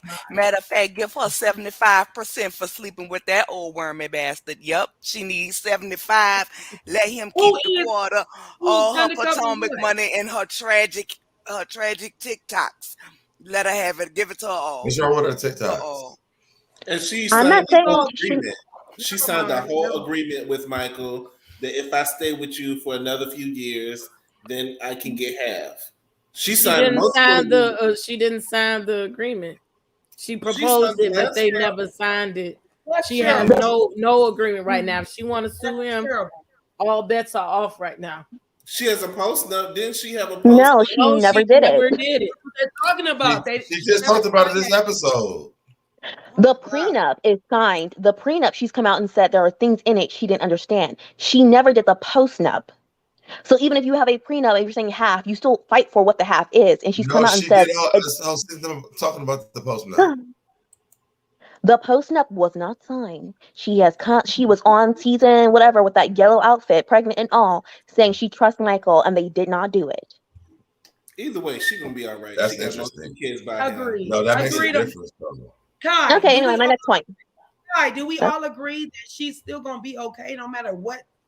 I think she's not going Michael to ain't get. trying to raise them kids. Michael ain't even want to have them kids. Okay, so she went back on Potomac. That's the unsigned, signed, delivered package. She can never go back on Potomac living where she's gonna have to live if none of this goes through. Robin did it. Robin lived in a townhouse. No, Ashley. They're saying that Ashley doesn't have a postnup. The prenup doesn't give her anything, so she's going back down to a 2-bedroom apartment in the hood. She ain't going back down to the 2-bedroom. I don't believe she's going down to the 2-bedroom at all. Have you guys watched? So she gonna waste her last money on a house for the show. She's gonna get at least $10 million to walk away with. First of all, she's gonna get something. First of all, she's gonna get something. Second of all, she has 2 brand new babies though. What did she do outside of Real Housewives of Potomac? So the judge, regardless of the postnup, she's passed the years. So granted, while Michael may have had language, she signed it without a lawyer. So and when she gets the lawyer, if she listens to Uncle Lump, okay, then the lawyer can argue that she signed it under duress because she didn't know what she signed, okay, and then can therefore argue the half. Now, I'm not saying she's gonna get it, but she'll have a hard time proving that because she did it on the show. But what I'm saying is, she will walk away with no less than $10 million. She's gonna walk away with something. I get what you're saying, but she also has been on the show with this whole thing, saying that she knows what it means. So they're gonna be able to use it as collateral damage, basically, for her. I mean, but if they she can gets say a good lawyer, we're watching her say it. If she get a good lawyer, they can say she didn't want to look stupid for all of America to it's see. Acting. It's acting. It's acting. It's not really reality. It's script. This was a script. I don't think that's gonna work. I'm not saying that can hold up in court. But a good lawyer can argue it to the point. And if you have an excellent lawyer, they can make a case. Was on national television. What I'm saying is, you have to put that in discovery report. As a lawyer, I can ask for all of that to be banned because it's biased opinion to the court and to the judge that it's on television. We're going to go by but baby, if I was a lawyer, I'd be whooping some ass. Okay, baby, no. My uncle is a hell of a lawyer. a hell of a lawyer, a hell of a criminal lawyer in New Orleans, and his damn client was caught on camera beating the piss out of somebody, and he got him off by saying little things that, oh, this can't be put in discovery. Oh, the jury is going to be not discovery. The jury is going to be prejudiced because this video was showed all over the news, all over Louisiana. It's things them lawyers will pull out that the judge, when they have to start dismissing this and dismissing that, it makes it easier to overturn what was physically seen with people's eyes. That's all I'm saying. But I don't even think Ashley's going to want to fight him. I think that Ashley has evidence of what she's I don't think Ashley's going to want to actually fight him for the half. I think she's going to take whatever house that him and the real estate agent already picked up and damn near about to go to closing on. She's going to stay over there. I think she's still going to, after the divorce is final, have her coochie cravings and give him some of her shakuchi board to keep him paying the taxes on wherever he's staying and keep sliding her whatever he's going to walk away with at least $10 million. Do you think Kai is ready to go? No, I've been ready to talk, but I started talking and everyone ran with it. I'm sorry. Yeah. It's not about the half, because also they're not in California. California is like the easiest state to be 10 years half. It's been 8 years, and it's not California. How many rappers I know in Atlanta and East Coast where their house, Rick Ross, worth how many millions of dollars, paying that woman $1,200 a month in child support? So not saying that is not an option for it. I'm just saying she has not set herself up to not have a fight. The fact is that in like that area, you're supposed to be separated for a year. You're now supposedly legally separated, but you're still living in the condo with him. Usually, they only let you live together if you cannot afford to live separately. You can't afford to live separately, so why aren't you still till this day? So I don't even know if they're really getting this divorce. Kai, that's why she was nervous. Remember, she was like the contingency of what the real estate knows to how they trying to buy the house, the separation, no divorce, we still live together. She's worried because they're gonna look at all of that. But how long ago was this? She to this day is saying they are still together living in that condo. That was in spring. That's why I made in my notes that was in spring, because remember they was on spring break. So that's spring. I mean like at BravoCon, she said this like recently. Yeah. Even when she was on Watch What Happens Live, she said they are still living together. They've been separated for 6 months.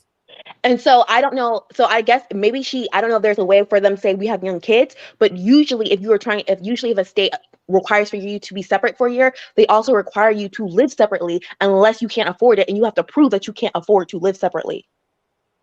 So this is why I'm not even sure if they're really using a divorce or not. Well, and I think it's going to be a fight next week. But the other thing I wanted to talk about is, of course, Gizzard Tales. This is a hot mess. This makes absolutely no sense. The fact that, like, she is playing with language very intentionally, how her dressing room goes to a bedroom, she's talking to someone else, how you don't remember what he said, but then all of a sudden he's complaining about Candace, but then we see the reunion clip, and it was after Nicki Minaj was asking Candace questions, and he didn't like how that was handled. Giselle interrupts him. He's like, we'll talk about it later. So I don't know how he goes from being upset about what's happening to his wife to now coming to you complaining about his wife also. Because that's not what that situation was when he said, we'll talk later. And I do believe the story of, she said, we can go to her room. And I can respect her feeling, which again, I think Shady said, there's a lot going on. If like, girl, you can't be in a room with a man. Like, I don't know what, but you have your own traumas, your own issues, but that's on you. That's on you to sit on someone's couch and figure out. That's not for you to put blame on someone else. The blame can be if you tell him no, he continues to pass that boundary. The blame can't be that he can't read your mind to know that you thought your glam squad, whether he asked you to go to the room or not, you thought it would be okay because your glam squad's there, and since they're not, all of a sudden now you're triggered. That's not on him to read your mind. And it's handled very irresponsibly that apparently it's supposed to be 5 months from now, and all of a sudden now you want to talk about it on camera. And again, like the smirking when she says it, the playing it off in front of everyone else. And then I felt it was very questionable when she was sitting with Candace, towards the end of the last episode. And she's like, okay, did he say something? Did he do something? And once she kept saying no, then all of a sudden you can't negate my feelings. When before she was trying to talk about it like it was facts. but you can't really, people get, can I really go against how you felt? But when you're telling me what was happening, it seems nothing is happening. And it's a mess. As someone says, like, she has nothing going on. And I think that there is a awakening maybe happening in Potomac, because even I think Giselle and Candace were both surprised that Candace was the one asked to go to girls trip and not Karen or Robin. And I'm trying to figure out kind of like, I do think that Bravo might feel like they have more stock in Candace right now, in the sense of being able to go mainstream and all this other stuff. And there is a lot more storyline there, while Giselle, okay, the barnyard's finished, terribly so. I don't know why you would paint your brick like that and then have this vinyl siding on the side. You should have torn that down and built from scratch, whatever. The children are about to go. Even with the beauty business, she has this whole beauty business. It goes bankrupt, and you don't even want to talk about that. What are you here for? I forgot about that. Okay, we gotta hurry up. I know. Miss Kai, yes. You wrote it down. You wrote it down. She did. You wrote it down. And I appreciate you for calling in. Love you so much. Thank you for sharing your time with me. All the platforms. Thank you so much.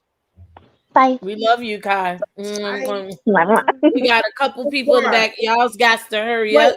Wait, before we can, I please I just need to hear my Bar's voice. Can I just hear my love's voice? My voice? No. My voice? You're not sick of my voice? No, not you. Not you, Miss Kai. Bars. I look crazy. Oh my God. Just to piggyback off of that, I will say that I feel like Giselle's whole thing is on the decline even more. Like, what's going to happen when the girls, they're almost grown, they're about to leave. Like, she really is going to have absolutely nothing at that point. So I do think that they think they have. She can't. I'm not holding. I'm not going to hold my breath on that. But yeah, I really do think that they see much more potential with Candace. She's attending the Grammys. She's about to re-release her album. Like, she has things going on. She's doing this IVF journey. Like, good for her. Something else that I don't know if it was spoken about, but something else that I was like, okay, really? When Karen brought up that someone else's husband made her uncomfortable, but she wouldn't say the name, I'm like, I feel like I know exactly who she was talking about, but I was like, who was it? To you? I'm assuming it was. That's what I'm gonna assume. I think so. Me too. Go ahead. Based on when they went to wherever the hell they went last season, and he came up to her and hugged her, or whatever. That's what I'm gonna assume. But overall, I mean, this episode, it wasn't bad. I was really liking Robin last week's episode. I really think that she's coming with a lot more logic, and she's not just sticking on to everything that Giselle says and co-signs everything she says. But at the same time, this week, I don't know. Like, this whole prenup stuff, I agree with Sodeb when he said that she, they just have too much going on over there, but they don't want to speak on it. And I feel like, Juan, since day one, I don't think he even wants to be a part of the show. And I do think that he was laughing to keep from cursing her out, because how you going to, mess up my money? Exactly. How you going to mess up my money and then, come back and talking about prenups and stuff. So I don't know, but it was a good episode. Bye, Kai. We got a couple people in the back. Y'all's got to hurry up because we about to fight. The rest of us up here, we finna fight on this panel that's up here. So let's get through these people. Hey, Thicky Thick Girl. Oh, I knew she would be back there. Girl. Hey, y'all. Happy belated birthday. Happy belated birthday, California. Thank you. I hope I get an invite to the next party. You definitely could get an invite to the next party, my love. Okay. What you bring it to the party? Stop. Candace gave it to me when she emphasized every letter and every word. Not today, neck. Not today, ankles. Not today, Satan. Like, yes, she's all those things. And then Giselle, I'm tired of her keep talking about she felt uncomfortable because she keep changing the goddamn story every time. The first time it was after the goddamn reunion was over. They had already taped. It was done for the night because she said her glam had left. Then when she was talking to Karen, she said, when Karen asked her, did you ask him to leave? She said, no, I asked him to go and see if they were ready for me again. So why would they be ready for you on stage again if it was at the end of the night? That makes no sense. And then you also said you were so tired and you were ready to go. So that was meaning that the show was over. But then you go back and say and try to make your life a little better, but not remember what you said the first time and add that you wanted to know if they wanted you back on stage. Why are you going back? That makes no sense. Keep your foot on her goddamn neck, Candace, because she deserves every last bit of it. All of it. All of it. They did Mia, go back. girl, they went back where? On stage. They did go back. It was posted backwards. But the first time she said it was at the end after they finished filming, and then she said they went back. Then she said she told him to go check and see if they wanted her back.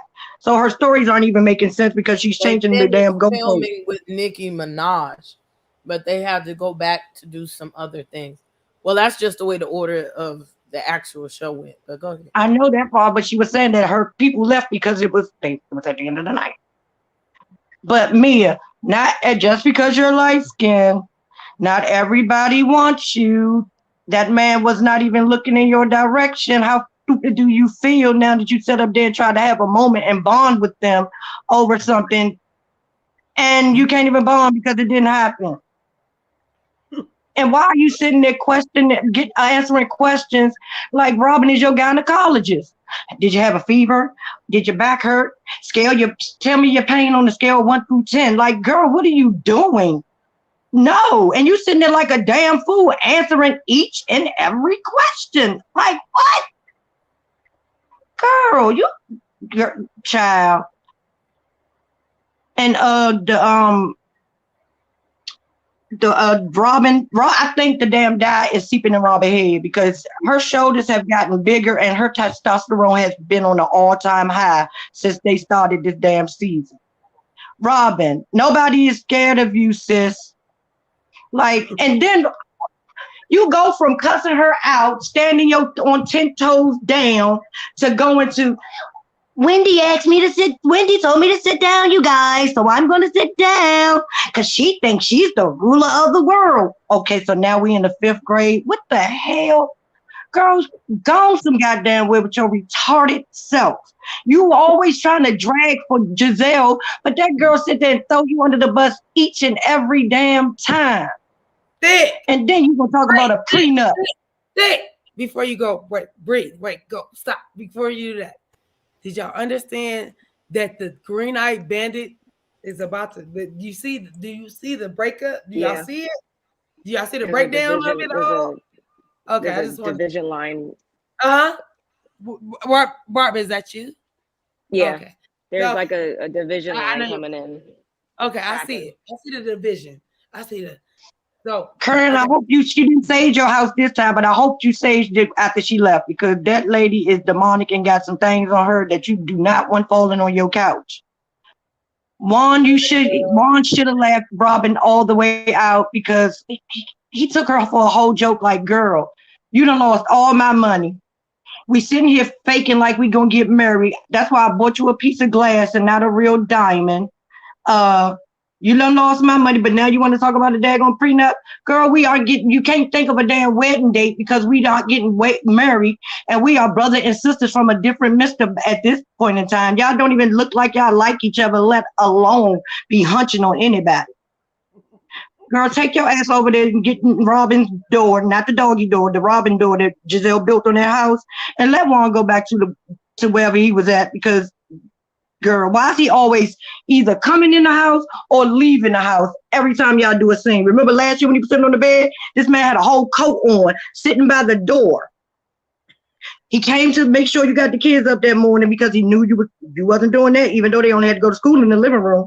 And now he's laughing you out and walking out the door again. Girl, The facade is up. We not buying it no more. Stop it. That's it. That's all. Period. Point blank.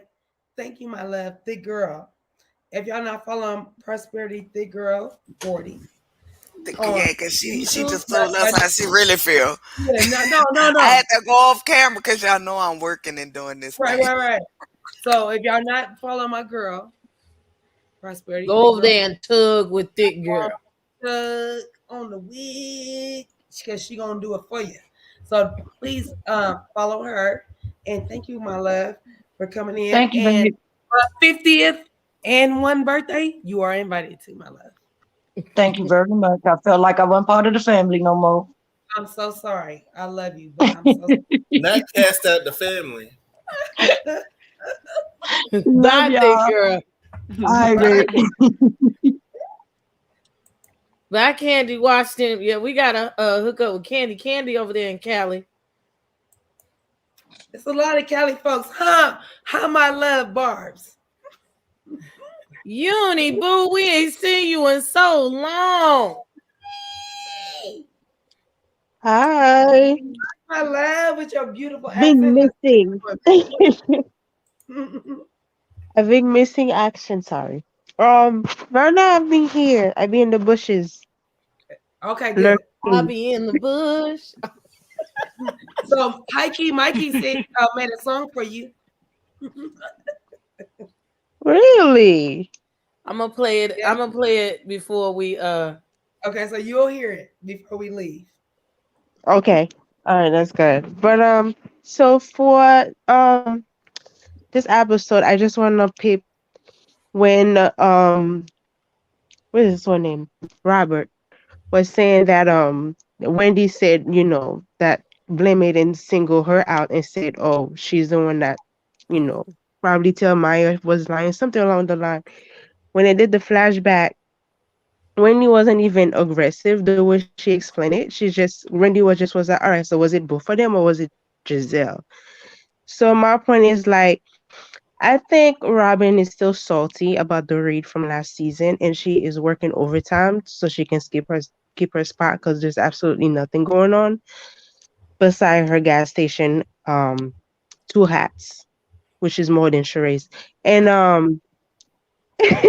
and this, this how you call it. I don't think Juan live in the house. I think he just pop up for like, filming. Like here we filming. He live with so like I feel like with the whole prenup thing, okay, I understand I have a little bit of money, you're trying to, conserve it or whatever, but I still think you own one, some money. The fact that you actually took his money and wasted, and now you're trying to protect yours, I feel like that's a little bit unfair. Like he's still entitled for you to pay it back. So I'm pretty sure they probably have a deal. I'm gonna come to the show, make you a little money, and you pay me back, whatever you owe me. But I feel like, she is still salty and she have a bone to pick up with Wendy. And I'm trying to figure out where all this aggression is from. But if Wendy raised her voice a little bit all of a sudden, oh, you're so aggressive. And I was like, but you stand up. Where I'm from, you don't stand up and I sit down. And you're walking up on me. That is a sign of you want to fight. I don't care if you're going to swing first. I'm standing right back up because I don't know if you're going to swing or kick. So don't walk up to me with aggression because I might pop you first. But that's beside the point. I mean, you got to stay ready. You got to stay ready because these crazy people out there, you can't just sit down and be like Daisy, That's how Candace I got hit. almost got in a fight. I'm going to have to make a live about it. Before this live, I almost got in a fight in the Walmart. And I was sitting up there. Oh, that's the ratchet. Motherfucking bitch. I'm not surprised. Walmart is ratchet. Out. I know. And she said the lady had her grandbaby with her. Because Walmart she was is ratchet. Her kid. So I'm just, but anyway, go ahead, Uniboo. Go ahead. Go ahead. I'm saying, well, Walmart is ratchet. That's why, it's Walmart. But anyways, according to according to Candace and Giselle, I feel Giselle is so unhappy because homeboy didn't want her, so she goes after everybody's marriage because she doesn't have a storyline and she's boring. Um, and her tacky house is overrated and we don't want to talk about it anymore. She feel like she's going after everybody's, marriage. First it was Karen, then it was Monique, then it was Wendy's husband, now it's Chris. I feel like she doesn't have a storyline and she's attaching herself to everybody else's story. And I just want to know why you're not talking about your stuff, like your business that never happened, um, that went bankrupt. Um, your kids, like how you going to maneuver when they leave the house? Are you gonna get a new man or you gonna pay a new man to be on the show? Like there's so many things that you can actually um talk about than trying to attach yourself to somebody else's story. And we trying to run, like we trying to give Candace a heads up last, like you gonna be next, girl. So now it's like you feel like she was your friend. I'm like, the only reason why she side with you is because she didn't like Monique. Now that Monique is not on the show, she's gunning for you. And I like how Candace was like break the fourth wall, but I feel like she should have just direct all this anger to Giselle, not the producer. Because at the end of the day, the producer is just here to produce a show. Like the person that's on accusing. And the thing is, Facts. like, it's so dangerous because she's like she's giving me white single female. She's giving me Emmett Till killer. Because why would you do that? Like, why would you insinuate that he did something and you know he didn't do something? That's giving me white female. That's what it's giving me. And I hate when people just sit here, say someone make you feel uncomfortable or make some concash some kind of story and you know it's a lie and you're gonna get the person in trouble and you're sitting here playing words. You're playing with people's intelligence. Because with one person you tell them one story. With correct Karen, you tell her another story. And then when it's Candace, well, you can't this is how I feel. This is how I feel. No, bitch. You're lying. If you felt uncomfortable, you have a mouth. You're a grown 50,000 years old, wash, white, saggy neck, gizzard looking ass. You have a mouth. You open it for everything else.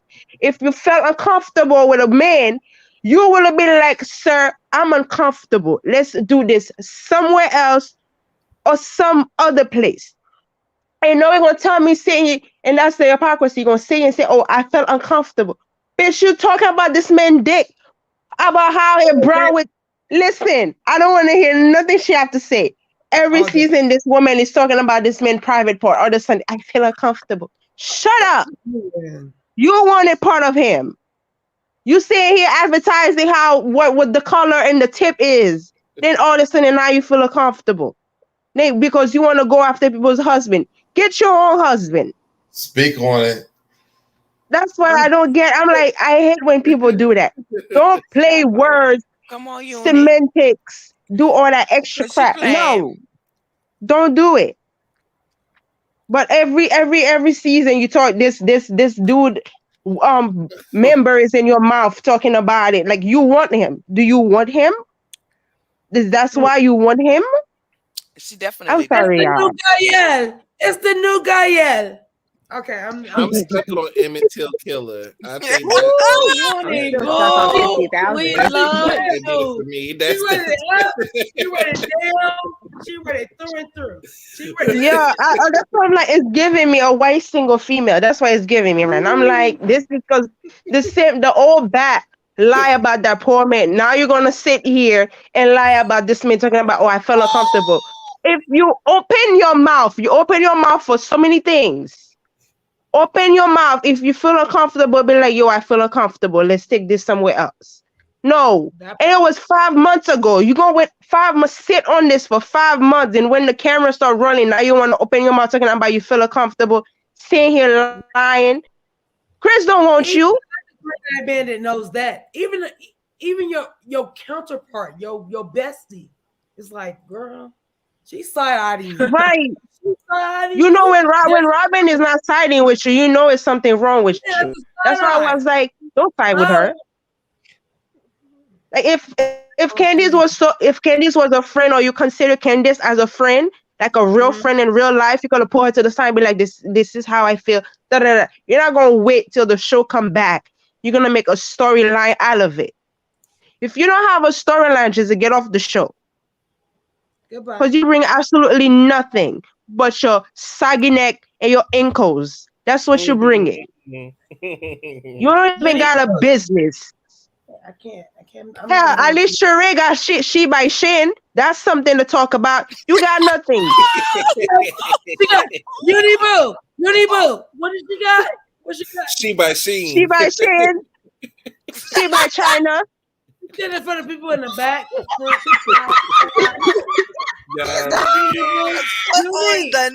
love you.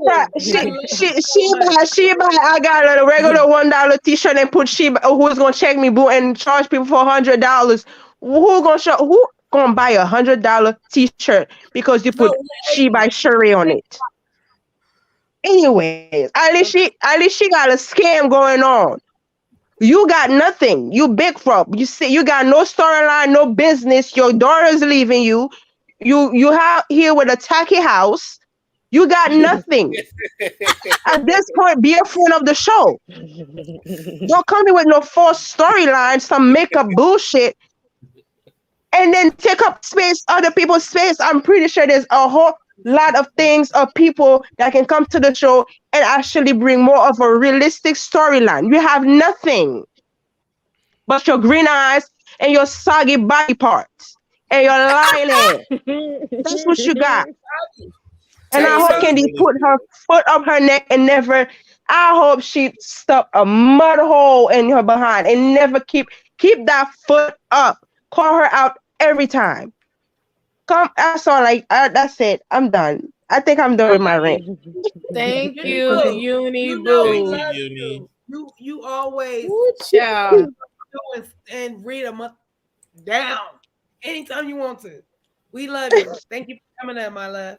Thank you, Uni Thanks for having me. Yes. Good night, y'all. Good night. Good night. We just been gone too long, and this is the problem. Praise God. And everybody let off the whole clip tonight. Right, it is stop. Uni Boo for the title. 100 clip. What are we doing? We finna get these last arguments and last things of it with these people up on the screen. And I guess Deb fell asleep. I don't know what the fuck happened with that. Right now, this is all I have to say is this, you know. I'm scared to see what she got to say. Hey, my love. And I know y'all gonna leave my bed alone. My daddy and my stepdaughter. No, you my stepdaughter. I mean, mama, that's my daughter. Have you been having morning sickness since the party? Have you been like craving pickles? Not morning sickness. Let me know what's been going on since the party. Let me let you know. We do a checkup. We need to do a checkup on you to make years. sure everything going the way it's supposed to go. Let me let you know, years before the party, I made it sure that I was gonna never be able to have kids again, so that would have never happened. That's number one. You still probably got more eggs than Candace. Number two. Me too. I'm 50. These people ain't gonna never see me. I wasn't like I wasn't expecting that. I'm not even gonna say that. That's number one. Number two, I arrived to the party with Barb, Mr. Bob, which is Bob's husband, Princess and Dale. Okay, They and I left. A picture is 1,000 words. A picture is 1,000 words. Party with the same people that I came with. I don't know. Guess what? The picture says if I was try to gonna get on the screen, so I'm gonna if I was gonna get some I'm of in that bed good because stuff y'all want to see from me. her fine ass daddy, if I was gonna do that, he would have to be single, and I still wouldn't get up here and tell you if I rocked that boat. Just know it would have been rocked if I had rocked it. I know what relations look like, and it look like I was about to have relations. Princess, Did you or did you not warn? Thank you, Think. Thank you. Princess, did you or did you not warn Nola? And we was looking good. Thank you, Deb. And we was looking good. Did you, okay. Or did you not warn Nola that my daddy was fine? Did you not? I gave her a couple of warnings. I told them several days in advance. I seen it. And when I saw him walk up and she said, "This is my daddy," I said, "Hey, daddy," and I told Cutiee and all her sisters, "Y'all daddy fine as." Yes, I did. I didn't hide it. I did. Well, that's what you said. I can't touch that. And we had a good time. Every other woman that told me that or girl that told me that since the first grade. Okay. Okay, so listen, it was all a good time, Shady. You just want to know if he got to taste the chocolate know all the that is Nola, and he didn't. When I tell you, we was looking, we did not go home. Did with he Poppy taste that Cutiee. honey molasses? Did he? He went home with his lady. Okay, he went home with his wife. I don't do married men, baby. I was very classy about it. Nola. Oh, for real, Shady. My dad told her she was pretty before he even met her. He thought she was pretty before he met her, and he gave her some pointers on some other things on YouTube. What to do in bed? Yeah, because it was just some pointers and some. They like each other, like I could tell they was real close. It was real because they had a rapport before they met. There was a rapport before they met each other. That's all. Definitely a rapport. I can't. You keep trying to put extra salt in it. His card is declining. This face didn't decline. 10. But that comment. You was giving him leg, hip, body in that picture. That's what it looked like. Listen, baby. One thing about me, when I take a picture, body. I'm opposed. You was he was hugged up on that leg, hip, body. Listen, we always giving legs, hips, body. Okay. Some of us was giving extra. Okay, some of us was giving extra body, like Cutiee was giving extra body because it was her birthday. Okay, she was giving extra. What you mean? Which outfit? Which outfit? Which outfit you talking about? She did a wardrobe change. What you mean? She had two of them on. I was going to with extra body. You said body. Yeah, because she was serving. We was all serving body at that party. I'm a grandmother, and go check the grandmother's body. Your mama was serving body too? Mm-hmm. That's me. I'm a grandmother. But her grandma was serving body. Yes, she was. Category is. And me. Fine ass old lady. Listen, after we all had all I'm saying is, if y'all want to be mother daughter, I think that's cute. Y'all, go ahead. And I get along with my stepchildren. It sounds like you jealous. No, can we take a second, please? Can we take a second? Hold on 1 second.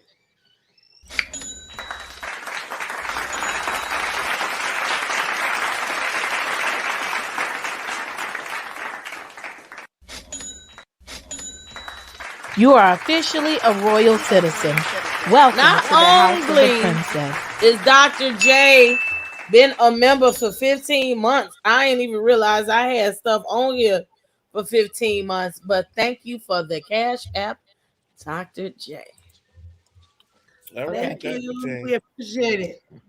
Outside of Shady's mess and trying to find out what me and Good Daddy was doing. Okay. Not Good Daddy. Ooh. Yay. Good Daddy. She said she threw my whole name off. Didn't you see that? There's no Cutiee, there's no Callie, there's no Daddy Cutiee. No, she said Good Daddy. That's what she called on that. Nothing to do with it. She threw my name all out. My name had nothing to do with it. No more. Listen, but we had a good time. When I tell you everybody showed up, showed out, everybody looked good. Okay. We all was giving our own genre, our own lane. I was trying to give a little sexy behind a little. I saw some leg. I saw you was giving leg. There was a lot of legs. It was a lot of legs. I got a lot of thighs. I got a lot of thighs. I saw some leg now. I'm just. And you saw a whole bunch of leg because I got a lot of thighs. I'm toasting. I got a lot of thighs. I don't hide It was a lot of skin. Period. We was in California, okay, and it was like 80 degrees. Well, baby, I wish we had another picture because I had to show you the whole look, baby. Because yes, you definitely saw thighs. Yeah, I saw the legs hiked up. Hey, Shady, let me bring it all the way back because my daughter, who is about to be 18 on Saturday, me and my daughter, we love Barb's look. Like Barb it was amazing. Barb is giving all his hair, natural beauty, natural hair.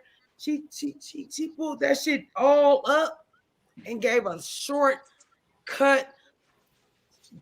When I tell you said Barb Mase Marow was doing hair, is that what you're saying? He was serving a look. She served a look. You see how she giving his hair? Never mind her real hair right here. She was giving a short. I'm in Paris.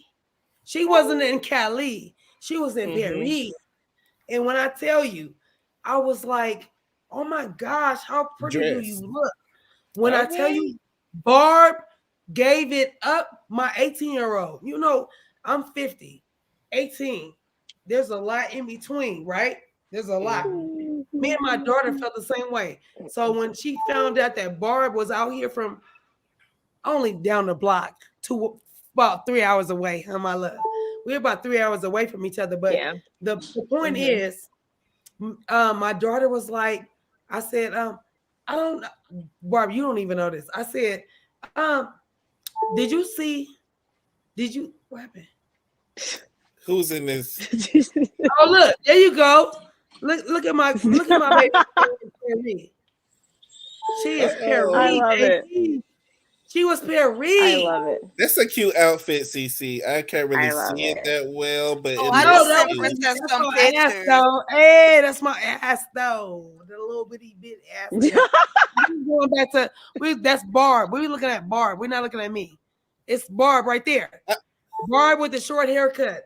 Look at how much Barb got hair. You talking about sitting down with the necklace? Okay. Yes, that's Barb. Well, I don't even know what dance I was doing. Thank you. So I say that to say, Barb was looking like Gay Paris, and my daughter, who's 18, I'm like describing Barb to her. There you go. I see the look.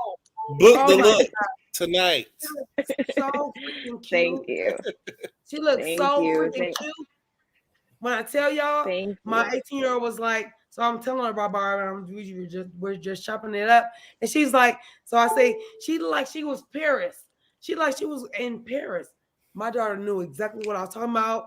Boom. She was like, oh my God, she's so pretty. And then Barb was like, it was mutual. They both was on each other. And my daughter's 18, about to be 18 on Saturday. But it was just so cute. I love you, Barb. I don't want to make this too long, but I love you. I love you too. You was giving. Because that's her hair right there, y'all.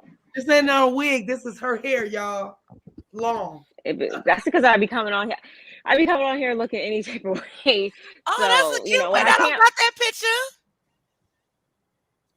Send me the pic, girl. Let me see the fits. I forgot we put that. Yeah. Let me see Nola fit. Yes, Nola was. Can you post this picture in the DM? Post this in the DM. Because it's not clear right now. Post this in the DM. Because I can't really see everybody's outfit. You know what? You know what? You talking about you want to see my fit, Shady? I really feel like you mad because Daddy got to see these thighs before you got to see these thighs. I want to see the leg hair body. I want to see the leg hair body. He is. Y'all say I feel the same type of way? He is. Y'all think y'all celebrities. Y'all think y'all Jay-Z. Yes. It was everything. It was that night we were sexy. That's sexy as a mofo. I love it. Yes, that was before she took her engagement ring back. I forgot about it. I need the real story in the DM tomorrow. I want the full story in the DM. Let's end the live. I just wanted y'all to know I was about to say we could end the live and tell you some things backstage. Yeah. It's almost 2 o'clock. Put me on the screen by myself, please.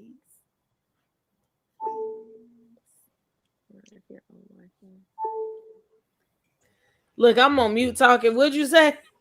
Put me on the screen by myself so we can end this live real quick. So okay, let me give you one more.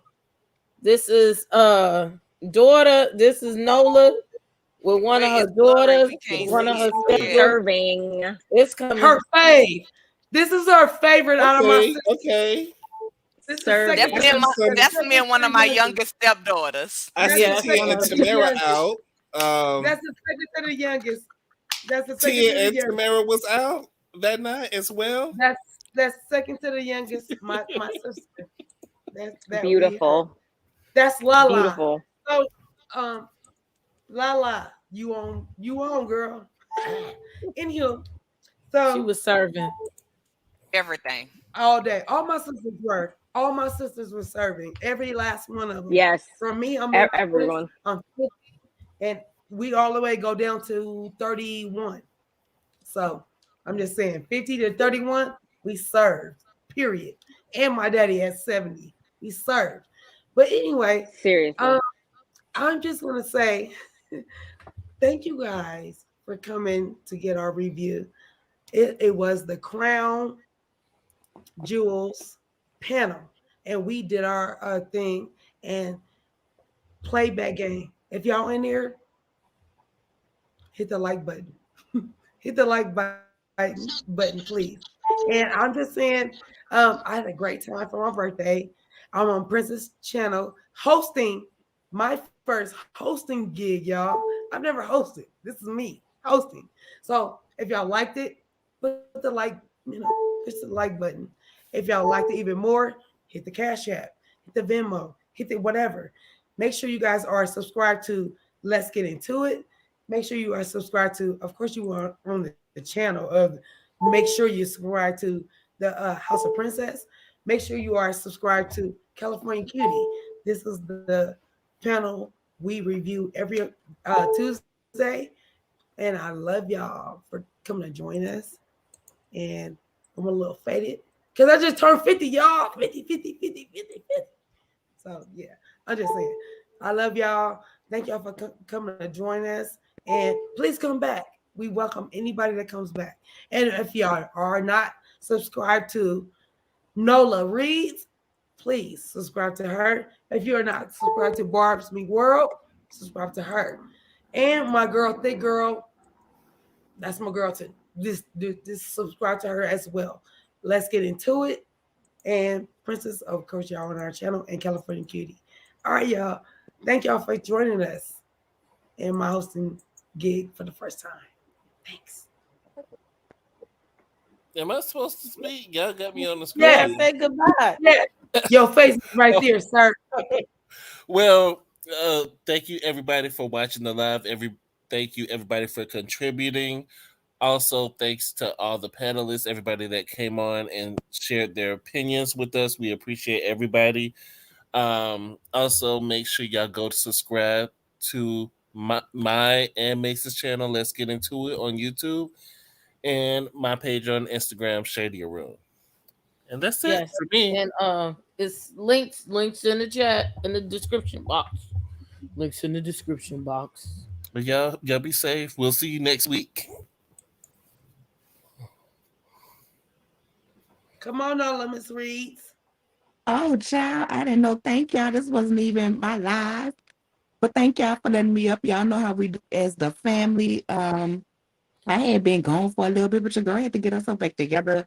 So I'll be doing some reviews of Potomac, and I gotta do Huntsville. But I haven't watched it because I've been still on the reel from enjoying my weekend. This weekend I had a beautiful time. As y'all see, Shady is trying to get all up in my business. You know what I'm saying? But next week he gonna be back in order and combing his beard, But we love all y'all. Make sure y'all subscribe to all of the channels, all of the family. Let's Get Into It. Bob Meets World, House of Princess, California Cutiee, at So Debonair. Okay, my channel, Nola Reads, and Prosperity Thick Girl. along with my cousin Ranting Ricardo with Ricardo as well. We love y'all, and y'all have a good night. It's the pretty girl. Hey guys, thank you so much for having me. This was amazing. This was like a part 2 to the weekend, so I loved it. Thank you. Cannot thank y'all enough. Please, yes, subscribe to my channel as well as everyone else's. And yeah, we will be back with more content as always. Thank you. I thank for everybody for coming. I thank you all for tuning in to the House of the Princess, and we want to congratulate Cutiee for doing her first show. Yes, I'm gonna go live this week, and it's gonna be a fuck shit type of week. We're gonna end the month with that, and some fuck shit ass clock ass stories. I know you're lying. This week, we're gonna talk about this lady trying to fight me in Walmart today. It'll be quick. But the whole Walmart was laughing at the lady like, I know you fucking lie. But I live in the hood. Hood shit happens. But besides that, I thank everybody for coming and supporting. Please like and share and subscribe. Please, I need to get back in the algorithm like I was. So tell people to watch, and subscribe. You may have been kicked out of the subscription, so double check that. If you're watching this on a replay, please hit the like button. Feel free to send a super thanks because the sister needs some money to pay these internets, these light bills. I got to pay for the StreamYard and the Zooms and everything. So feel free to join the membership for the channel because all of it goes back to the channel. And I do mean all of it goes back to the channel at this point. Also, again, subscribe to all of my friends. They are down in the description box. And that's where you can click on them, find them, support them. Okay. And Ranting with Ricardo, a couple of a thick girl, and I think Deb is in the bottom. So, but everybody else follow their channels. Let's support one another. Support Hikey Mikey.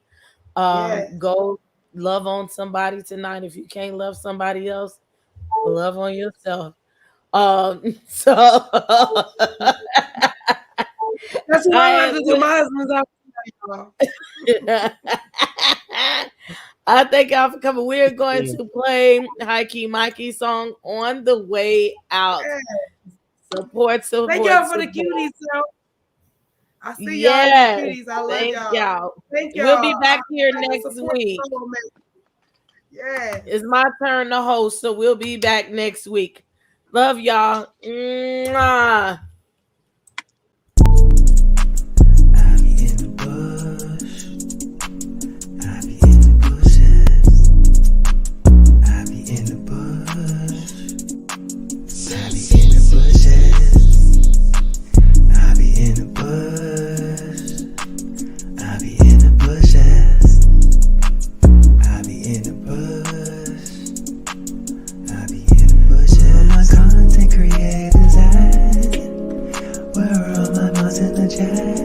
Even though I didn't make the live, I'm gon' catch the replay. I get up working 5. If I like it, I'ma give you a like. And if I love it, I'ma go and subscribe. Oh, I really like your picture, matches my vibe. But don't be mad if I'm not in your chat tonight. Just know that I be in the bush. I be in the bush.